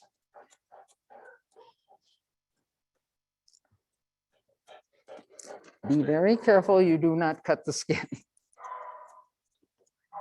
These scissors have a lot of good feel in them, so I can tell if I'm touching skin or dog. And I edge the front as well,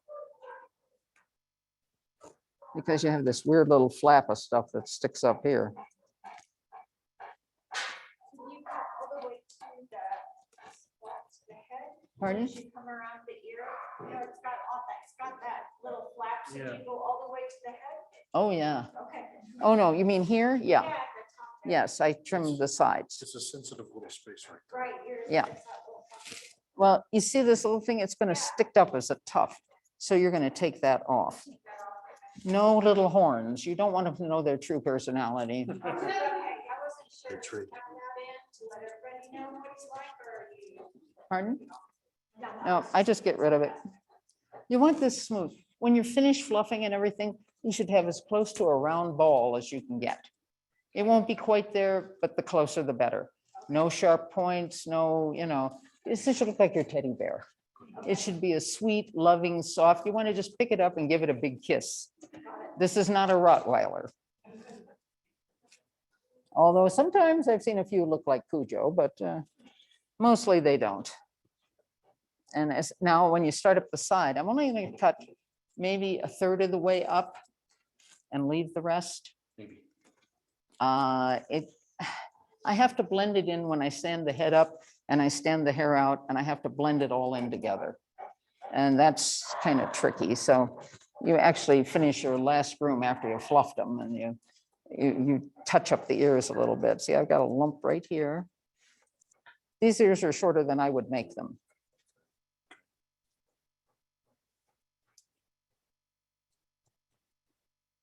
But if you notice, the scissor is always between the ear, or the comb is always between the ear and the scissor.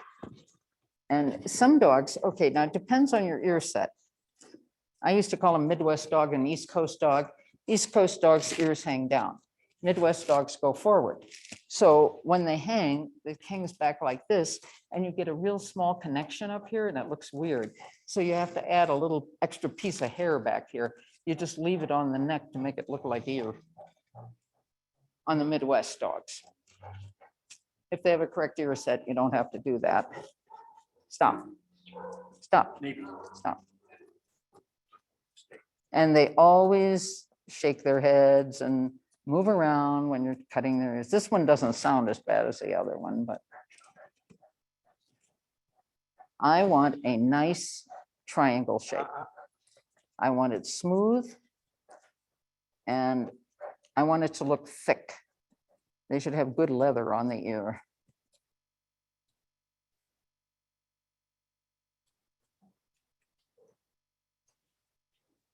I try to impress you. I know those dog show words like leather. Took me forever to learn those things. And there's a whole thing. I mean, Danes have wolf claws, or they shouldn't have wolf claws. I don't know what a wolf claw is.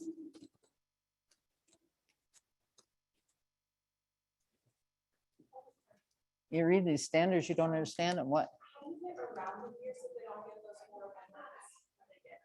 Like, how do you trim around the ear? Underneath. My dog always gets really bad. Oh, yes. I was talking about that earlier. I said, God put that part there for one reason, to make maps. So what you do is you pick this up, you comb all this out. Let's see if I can do it. Now I'm going to come down on this, and I'm going to cut all of this out. And you pretty much have to do this because you have to hold the ear while you're doing it. So you can feel if they're going to move on you. Always, if you're cutting in a real delicate spot, make sure you have a hand on the dog. So you can feel their muscles bunch and they're going to move. So you don't cut them. It's an art, but you learn it after a while.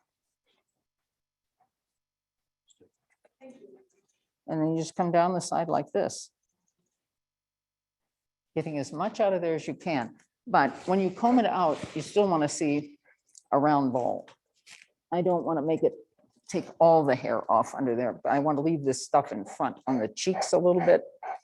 But I don't want it to stick out. So you'll see a little flap here that I'll cut off to make it round. But down here, you can get rid of all of that because that's under the ear anyway. You just don't need this soft, fuzzy stuff.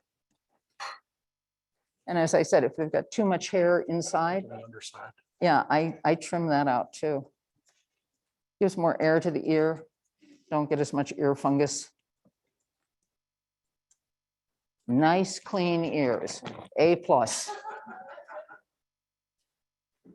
You have no idea how many bad ears I see.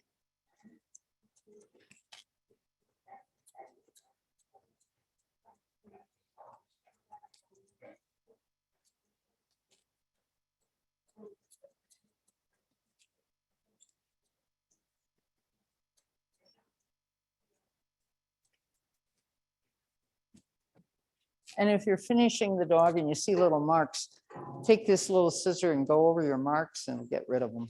You know, if it's not as smooth as you would like it to be.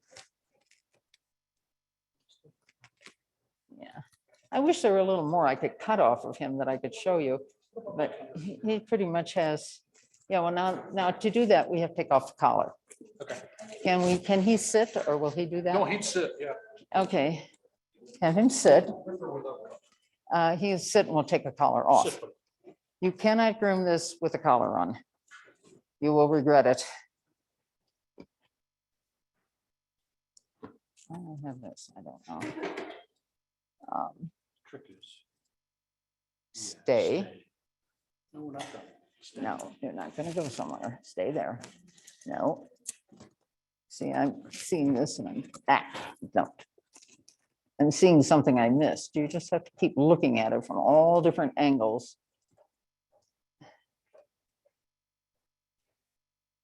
And it's hard because I'm looking into these lights. I can't see what I'm doing.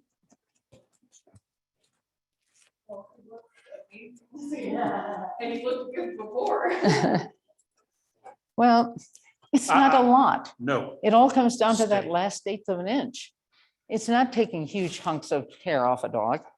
I had some new young handler thing come through and told everybody he was Peggy Helming's groomer. I'm going, okay, whatever.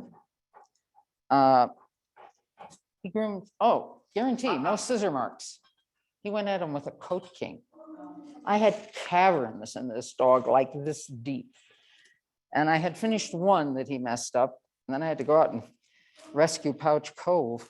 It was the same thing. He had done every dog that way and they all had this just tons of holes. Do not cut this with the dog sitting.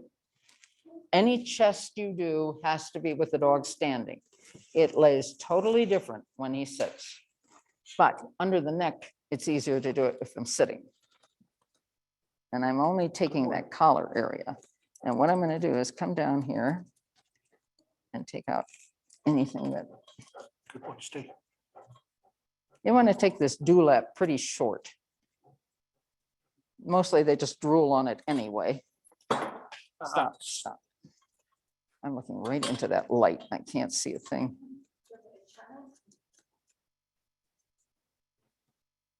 Good point, Steve. You can all see this side, and this is trim, but this one isn't. But I want this all smooth down into the front. Now you can trim a little this way, but do not go into those shoulders at all with the dog sitting. Yeah, with the dog sitting, no, because that will be a total disaster. Which I have done, so that's how I know. My goal is to just have you not make all the mistakes I had to make to learn. There was nobody to tell me how to groom a Newfoundland. I just made it up as I went. Does this look good? Does that look good? Whatever. And if I got what I wanted out of the dog, then it looked good. I was happy.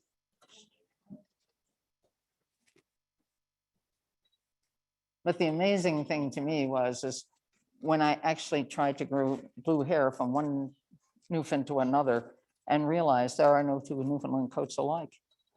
The color's not the same, the texture's not the same, the undercoat's not the same. It's unbelievable. So how many Newfoundlands do we have? That's how many different kinds of coat we have. He has a nice ear set, so I don't have to worry about leaving this extra little piece back here. But you will see when it looks like the connection between the ear and the head is only this wide, because the ear is turned, hanging back, that you need to make it look like it's a little wider at the top. So you just steal that out of the neck and that's that. But we don't have to do that here, which is nice.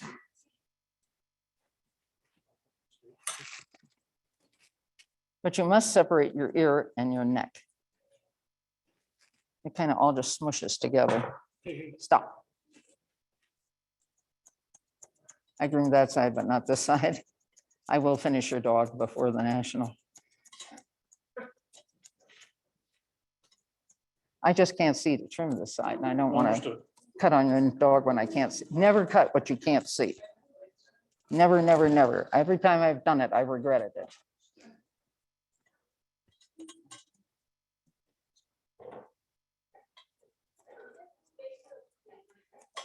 Pardon?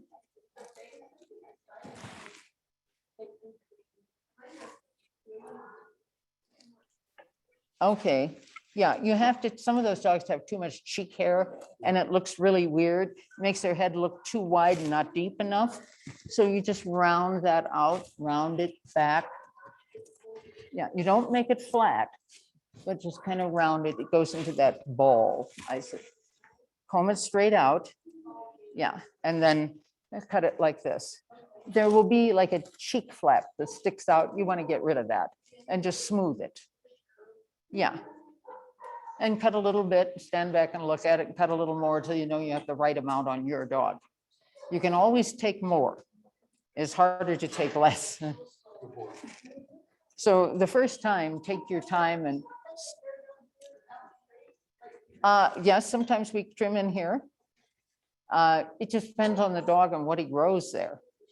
Some of them have a little cowlick here where it sticks out, and I smooth that flat because you want a nice broad look between the eyes. Yeah. As I said, read your standard. Picture in your mind what that looks like. And sometimes it's pretty hard with some of these standards because I don't even think they know the English language. What they're describing, you have no idea whether you're looking at a poodle or a terrier.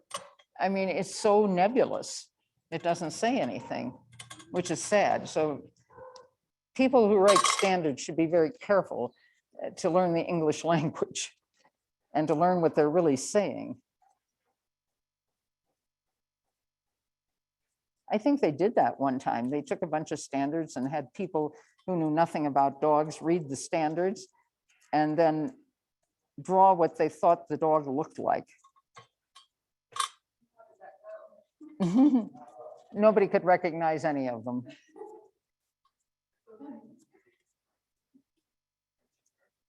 In the first place, they use all these weird dog terms that people don't know, like wolf claws. I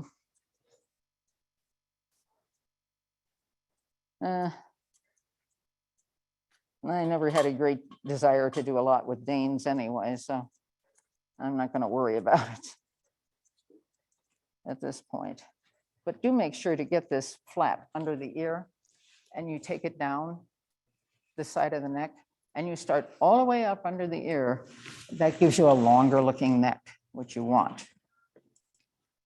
If you started like at the bottom of the ear, then that you've shortened the neck by this much. Occasionally there's a reason to do that, but not often.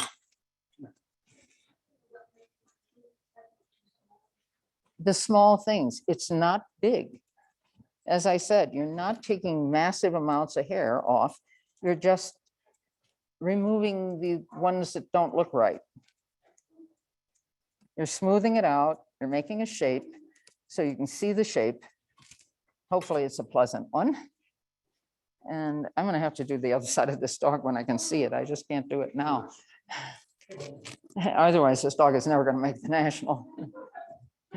That's happened before too. Yeah, let's go fast. Let's get this dog done. Uh-huh. Well, I don't know if he's going to make the national or not, as we hacked and hacked and hacked, and it was a big mistake. He did a marvelous coat grow. I saw him 2 weeks later. He looked like he'd never been trimmed. This giant yak comes in. So we gave him a good haircut. But this is pretty much what it's supposed to look like.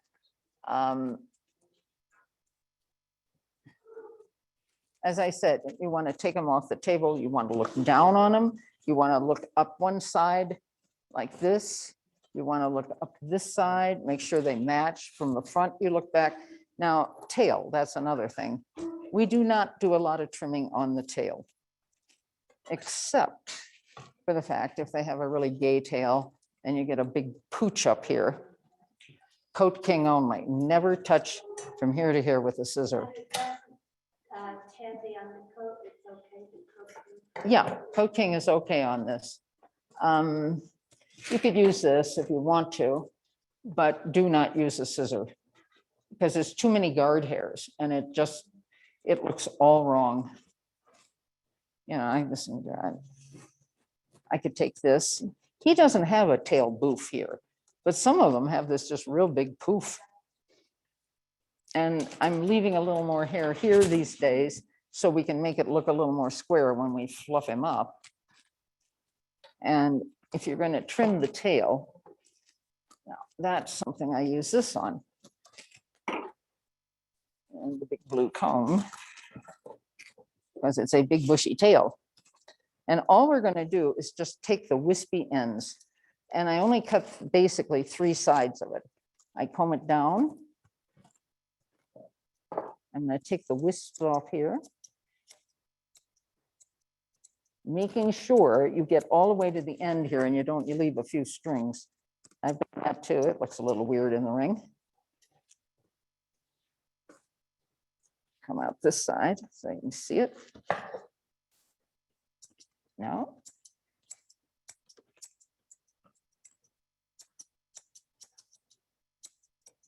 Now, you got to do the sides. Same thing. I come it out sideways, trim it.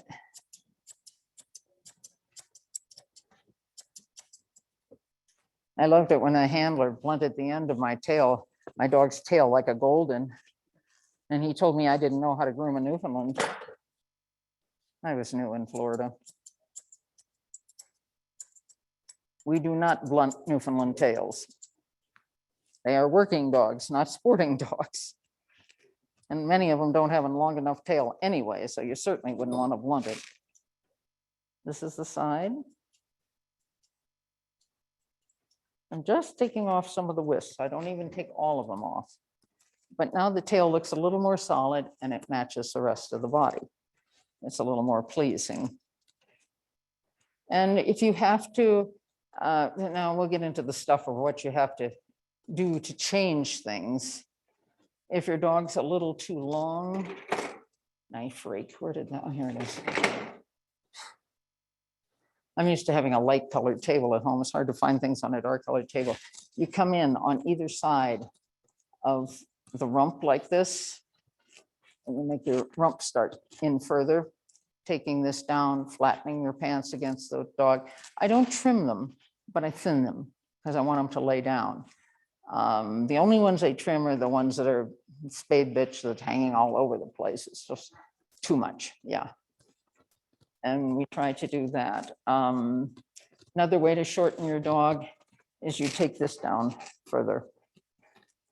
And you bring, let's see, if the dog is too long, you want to bring this angle up higher here with that, and that'll make the dog look longer. They're just little things you move here and there, and it doesn't take much of a movement, change the whole look of the dog. Remember, terrier handlers do this within 1/8 of an inch. They're pulling one hair at a time. That's how they get the look. It would take too long to do a newfie like that, but it's that kind of precision at the end. You know, I think Peggy always says it takes 4 shows to get the groom right. And you trim them and you look at them, you watch them, you chink a little more here, a little more there. Then you know what you got for the season and you try and reproduce that the whole time. And that blow coat, you got to go at it all over again because it's all changed. And let's see, what other problems do people have that, anybody give me some problems that need to be fixed? Look at the mess I made of that. What do I do? Get a groomer. Well, the first thing is, you see the point down here between the legs? You cut that off flat. Around. Oh, sorry. Can they see it now? Yeah. Yeah, you take it straight across here, make it kind of look like a boxer front, only with a little longer hair. And you have to take that all the way into the insides of the legs. Because remember, you got all that hair growing off the insides of the feathers that have to come off. And remember, the dog has to be standing for you to do this. Don't do this sitting. Yeah, and then you come across, take that collar off, come across here. You're probably going to have a collar groove, which is another thing. Don't leave collars on your dogs in the house because you will have a collar groove. And that's really hard to get out. And I don't care what kind they are. And that kind with the great big links that says does not cut the fur, that cuts it faster than anything I've ever seen. So if you have to leave something on, rolled leather is about the best you can use. If you have to have tags hanging off the dog or something. But I prefer not to have anything on the dog and have the dog secure. Now, this is a nice croup. This is the way it should be, but that's not the way it is in the show rings. So I'm gonna fluff this up and stand it out and make it look a little squarer. All of a sudden, square noofs have come, you know, short backs have, that's the new fad right now. We had all these freight trains for so long, and now all of a sudden we're into short backs. So they tend to always go a little too over on whatever they're doing. What you want is just a nice, happy medium. You don't want anything exaggerated, or you want it nice and smooth. You want it to look like the standard. You want to see a chest, you know, you want to see this 45-degree angle here. I can probably take more out of there. And I will when the dog, let's see, that's collar again. I can't trim that.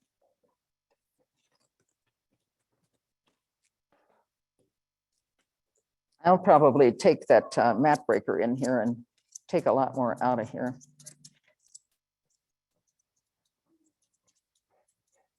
Because I want this to spool down and then show me, I want to see this 45-degree angle here. I want to see the rib cage. I want to see the loin. I want to see a nice straight back with a square croup. Ugh. And I don't want this to be too poofy, because if he honestly had a square back, you would see all of this. The tail would be the wrong set. Newfie tail is supposed to go straight out. It's not supposed to go above the top line. When they move, they carry it out. But some people seem not to have read that, so I don't know. And that's probably not the worst thing that can happen to a Newf. I would rather see, if the tail's a little off, I'd rather see good angles on the body so he can move. He doesn't really swim with the tail. He might use it a bit as a rudder, but it's the front end that propels the dog when he's swimming. Have you ever done any swimming with your Newf? You can each grab onto a hind leg and it'll still pull you. Get in the way of that front and it'll climb your body. You will find out about whether you have your claws short enough or not.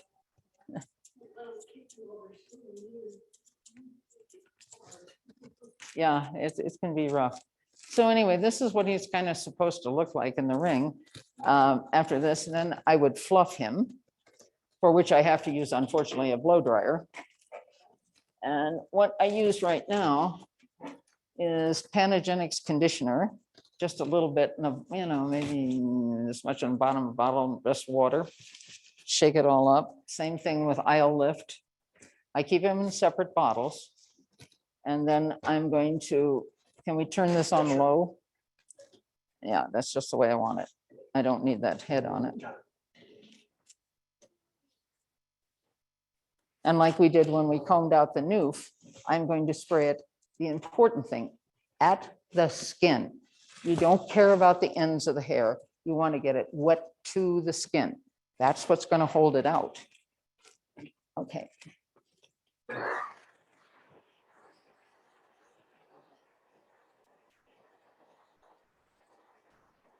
we go.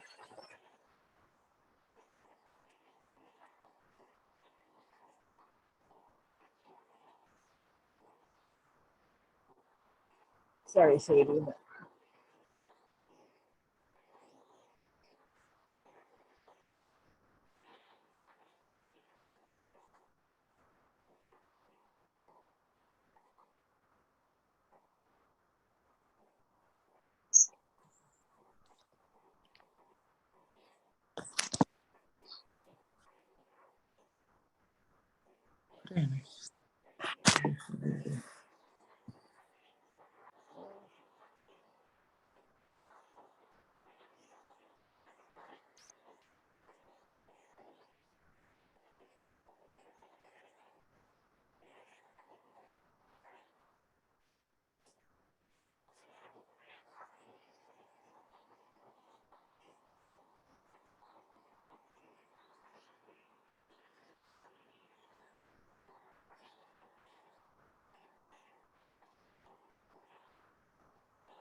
Oh.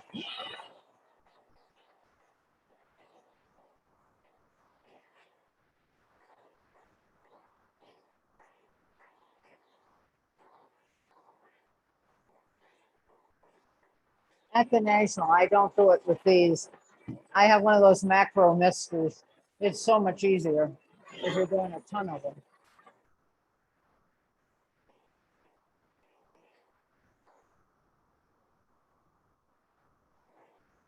But if he's not wet to the skin, it's not going to fluff.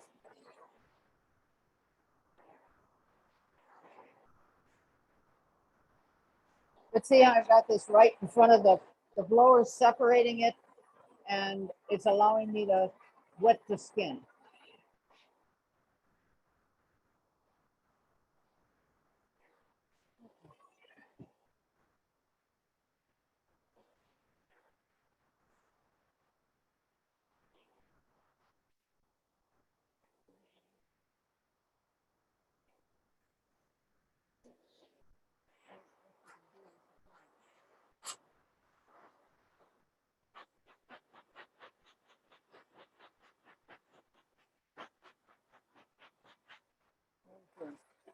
Ah.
take a look at all of you, take a look at your colleagues.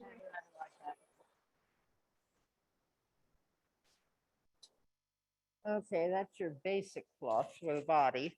There's a question, does that make coat less full if conditioner is right on root?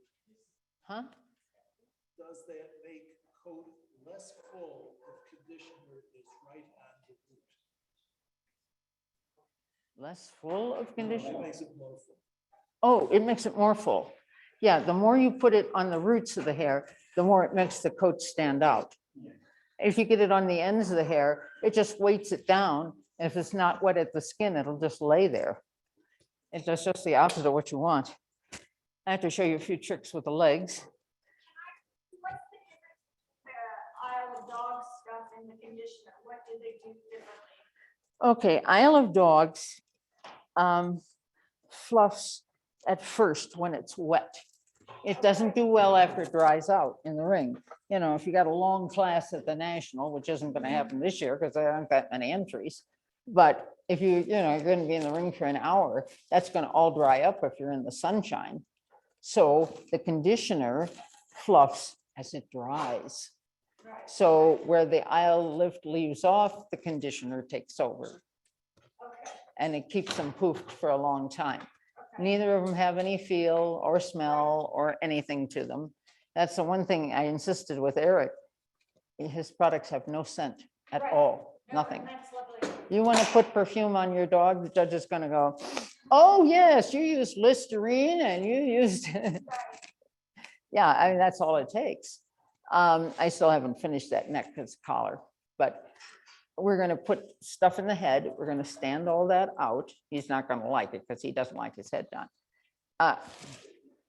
No, you just smashed the whole fluff. Sorry. I'm petting him to let him know he's good. Yeah, but you don't do that. You let it all stand out.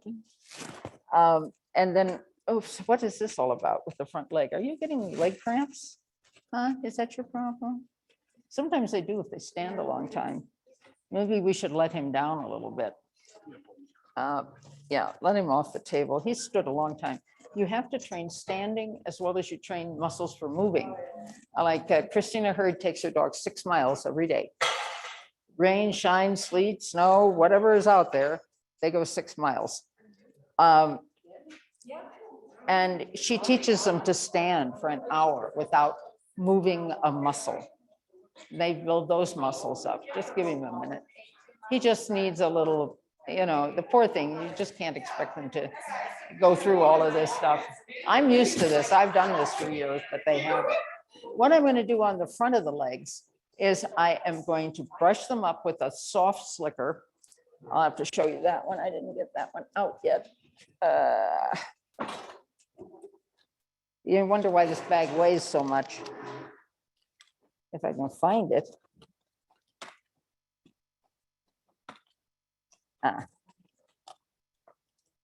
It helps if you have things that are in different colors.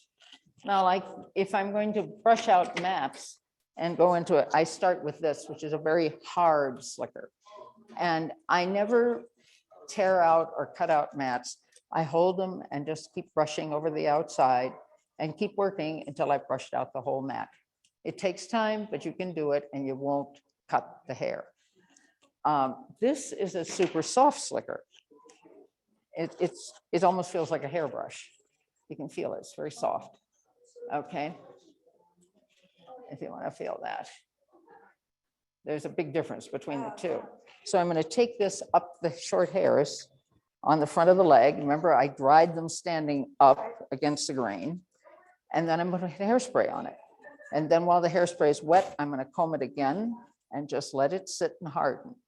And just before the dog goes in the ring, I'm going to take this through it again. It's going to break it all up, but it will still stand out and have no feel. Tricky, yes. And there's only, let's see, where is it here? This is the hairspray I use. It's called Osis, and it's number 2. And it's you can get it from Amazon. I love this stuff. It does wonders. It'll feel stiff when you just put it in, but once you take a slicker through it, Has no feel. Doesn't show up. Oh, another thing that happened is I moosed the dog's back and we took it into the ring under these lights and you could just see the whole area I moosed.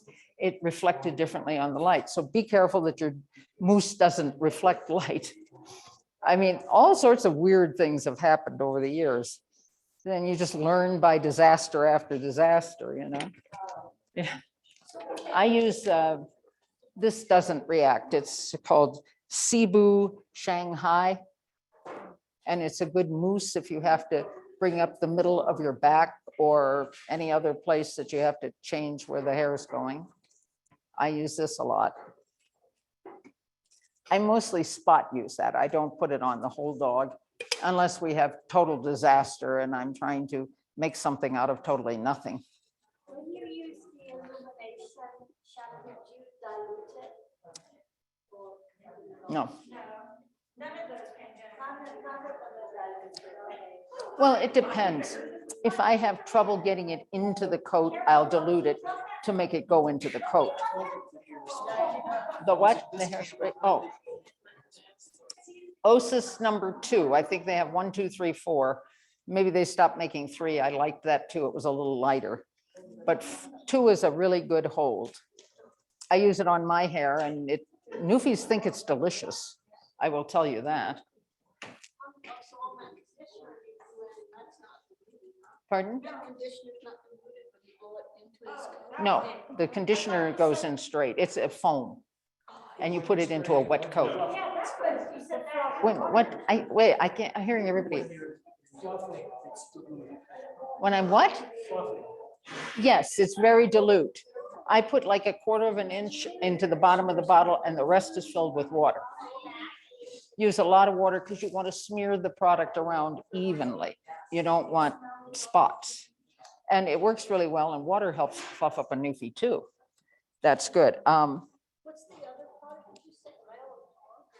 It's called Isle Lift, ISLE from Isle of Dogs. I'll hang that one up too here. Isle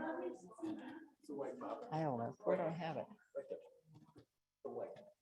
Oh. I had cataract surgery and unless you're looking right at something, you see nothing over here and here. Drives me nuts. This is, oh, here, I'll show it to them. This is called Isle Lift. I'll pass it around. You can see it. Isle of Dogs. It's just kind of a light green, clear liquid. Are these things all available on Amazon? Are these all available on Amazon? I think so. Or Chris Christensen, or I think in this case it's Isle of Dogs. You have to go to Isle of, they have a website. Pardon? They do 20% off often also. You sign up for their email. Well, it's very good. And it works with the Panagenics. Don't use Listerine with Panagenics. Doesn't work. Ah, you found them. No, these are not the same. They don't have the round backs, but they will work. Okay. If the teeth don't fall out, they will work. Pardon? When you put this stuff on the dog? Oh, when I fluff them up before they go in the ring. Oh. Yeah, this is just before the ring. I don't have it on in the kennel or anything like that. If I have to change a cowlick, I'll use that old stuff we used when we were kids called Dippity Doo. Yeah, oh, I mean, it's like a gel and it'll plaster stuff. And so you take your cowlick and you plaster it in the opposite direction from where it grows and you flatten it and you put all this on it and you dry it with a hair dryer till it's flat and it's hard and it's got all this stuff. And you keep doing that in between shows and it will change the direction the hair follicles grow. Take you about a year, but it will happen. If you're good at it and sincere about it, it works. Dogs take a lot of work. They do. Lanciers to trim when you're cutting around the colors in between the black and whites. Is that what you said? Okay, yeah. Well, what I want to do is where the black and white come together, one's laying over the other. So you have a gray area where the under one will show through. And I don't want so much gray area. I want white and black. Right. So you saw me how I trimmed the edges. I just edge all the colors like that. I don't make it short, but I just trim the wispies off the edges. So it isn't, So that there's a definite black. and a Yeah. definite white. well, when you take the wispies off, you don't see through it. So you're not seeing what's underneath. So you can leave some length. But, and the wispies, you see between it, you know, you can see through it, so you can see what's underneath. And it just looks like a nice, neater package going into the ring. And I've had people use curettes and take out the blacks ticking. Be very careful, boy, they can really cut a dog with one of those. Or they pluck them out. I find it much easier just to bleach them. But what you've got to use to take out black, you have to use a thing that, I can't remember what they call it, but ask a hairdresser, they will know, they'll know it's Sally's. You pull out all the color, and then you put color back in, the white. Yeah, you have to remove you have to lift the color before you do that with the white, but then the legs will look nice. It's a lot of work, a lot of time, but you get out of it what you put into it. And the more you do it, it just doesn't take long to take a pin brush and run through a newfie every day. I mean, they aren't matted, they aren't anything. You straighten anything that starts to cross can start to form a mat. So you take all that out, they're done. You know, it's like no big deal. They love it. They see you take out your pin brush, they come running for the table. I said, oh, no, sorry. He wants to be a lap dog. Newfies love being lap dogs. They don't understand they can, the newfie greeting is to run at you and take a flying leap. They don't understand why you fall down on the ground, but that's good because then they can lick your face. Yeah, that's a newfie.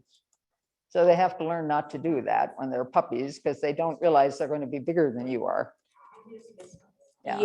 Not letting, it's just where she goes. Ah, Yeah, it's just where That's the she most ends up annoying thing. choosing to go, She but never goes in the rock. no, she always goes. Give me a sec, but Yeah, try not to put over there. It just makes it hard. yeah, you can use that Topics, which will make like undercoat and thicken it up so you won't see into it. If you have a hot spot that hasn't completely grown out, you can shake that Topics in and mesh the other hairs over it like this and then hit it with the spray at the end, the fixative, and it'll stay like that and it'll look like you don't have a hole.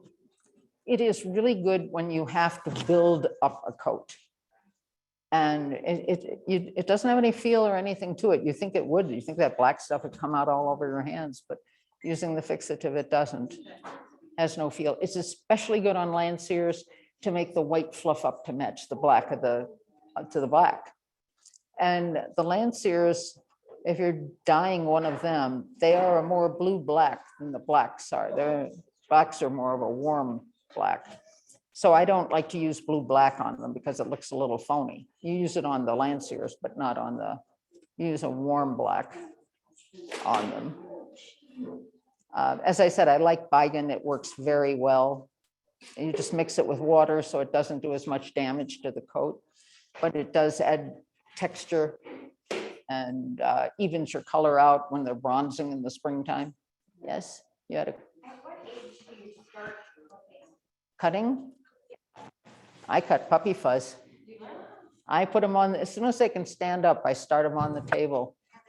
We learn to love to stand on the table and get brushed, and we get little treats, and we learned how to stand. And, you know, no corrections, just play, fun, nice. You know, the corrections can come when you know they're doing it wrong and do it anyway. Then you can do that. But no, little puppies, you just make it nice. And, you know, you pick up that pin brush and they come running for the table. They love it. So my first compliment, that's what you want them to do. Not because she did that or I did that, but when you get them up here and they're not used to being on there and they're trying to groom them and wrestle them, it becomes a very unpleasant experience. Yes, it does. Yeah. And they're really, you know, you can't start too early. You don't want to overburden them with it, and they learn how to stand on a lead. without me at their side holding them. So I could walk out to the front and hold the lead like you do in obedience, and they freeze. And I saw Christina Hurd hold hers in position for an hour at the National. He pulled all these other dogs and just left her standing. You never leave one dog just standing in a ring forever like that. And she stood there and stood there and stood there. And finally she said, "We're having lunch," and she's feeding the dog. But he's not moving a muscle. Yeah, he did that, but that was really kind of hard. But they should learn to do this.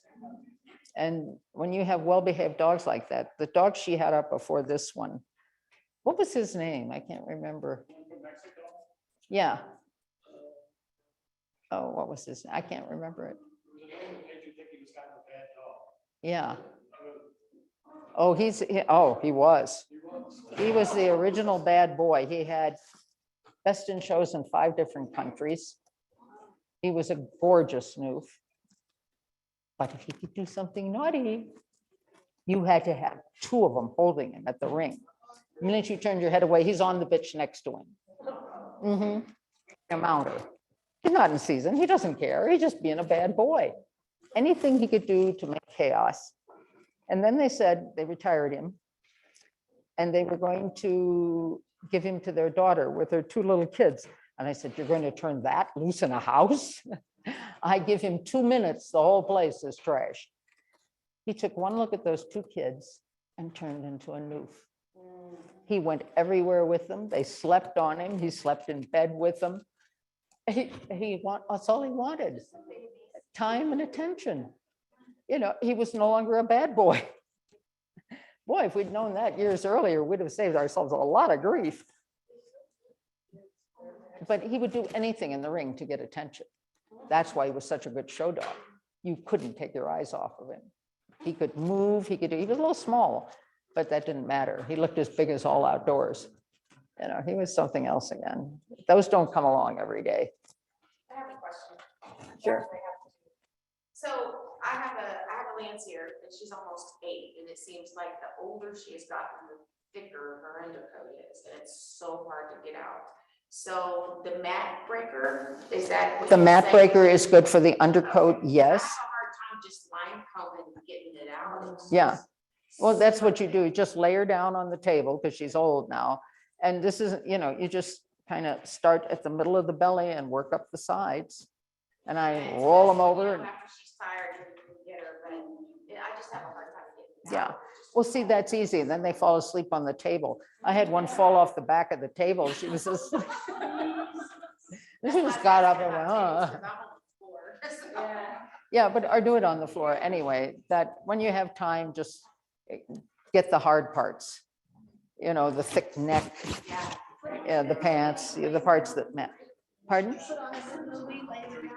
Yeah, exactly. I watched you know, when the judges sit at the side of the ring and they're watching the judging going on. I watched take one of Peggy's terriers, and she sat there all day, never looked at it, plucked the whole terrier. By the end, she had like a show dog look. And she'd never looked at it. She just did it and feel. But obviously someone who'd done that her whole life. I have another question. If we haven't approached here, maybe it's because he was already cut shorter. He's already cut shorter. We were trimming him up and stuff. But you know, after in the summer, we cut our girls shorter for the summer. And so I guess clippers and blades to use to do that. I try not to use a clipper. That's what I was gonna ask. So do you prefer to shorten it like that? I take the comb with that fast cutting scissor, like a straight scissor, and just go over the dog with that. Okay. You can make it short. If you make a mark or 2, so what? 2 weeks, it's going to be grown out. That coat's all going to grow out, and your winter coat's going to come in behind it. The blender scissors you were talking about? Yeah. That's the one? Okay. Yeah, it's going to. I'm gonna jump in here to say, The trick. to the Zoom attendees, we're going to end the Zoom. Now, if they have any questions, get them in quick. Right, you can send questions. I think that a lot of people have dropped off, but I want to use up all our space for recording. So we want to thank any.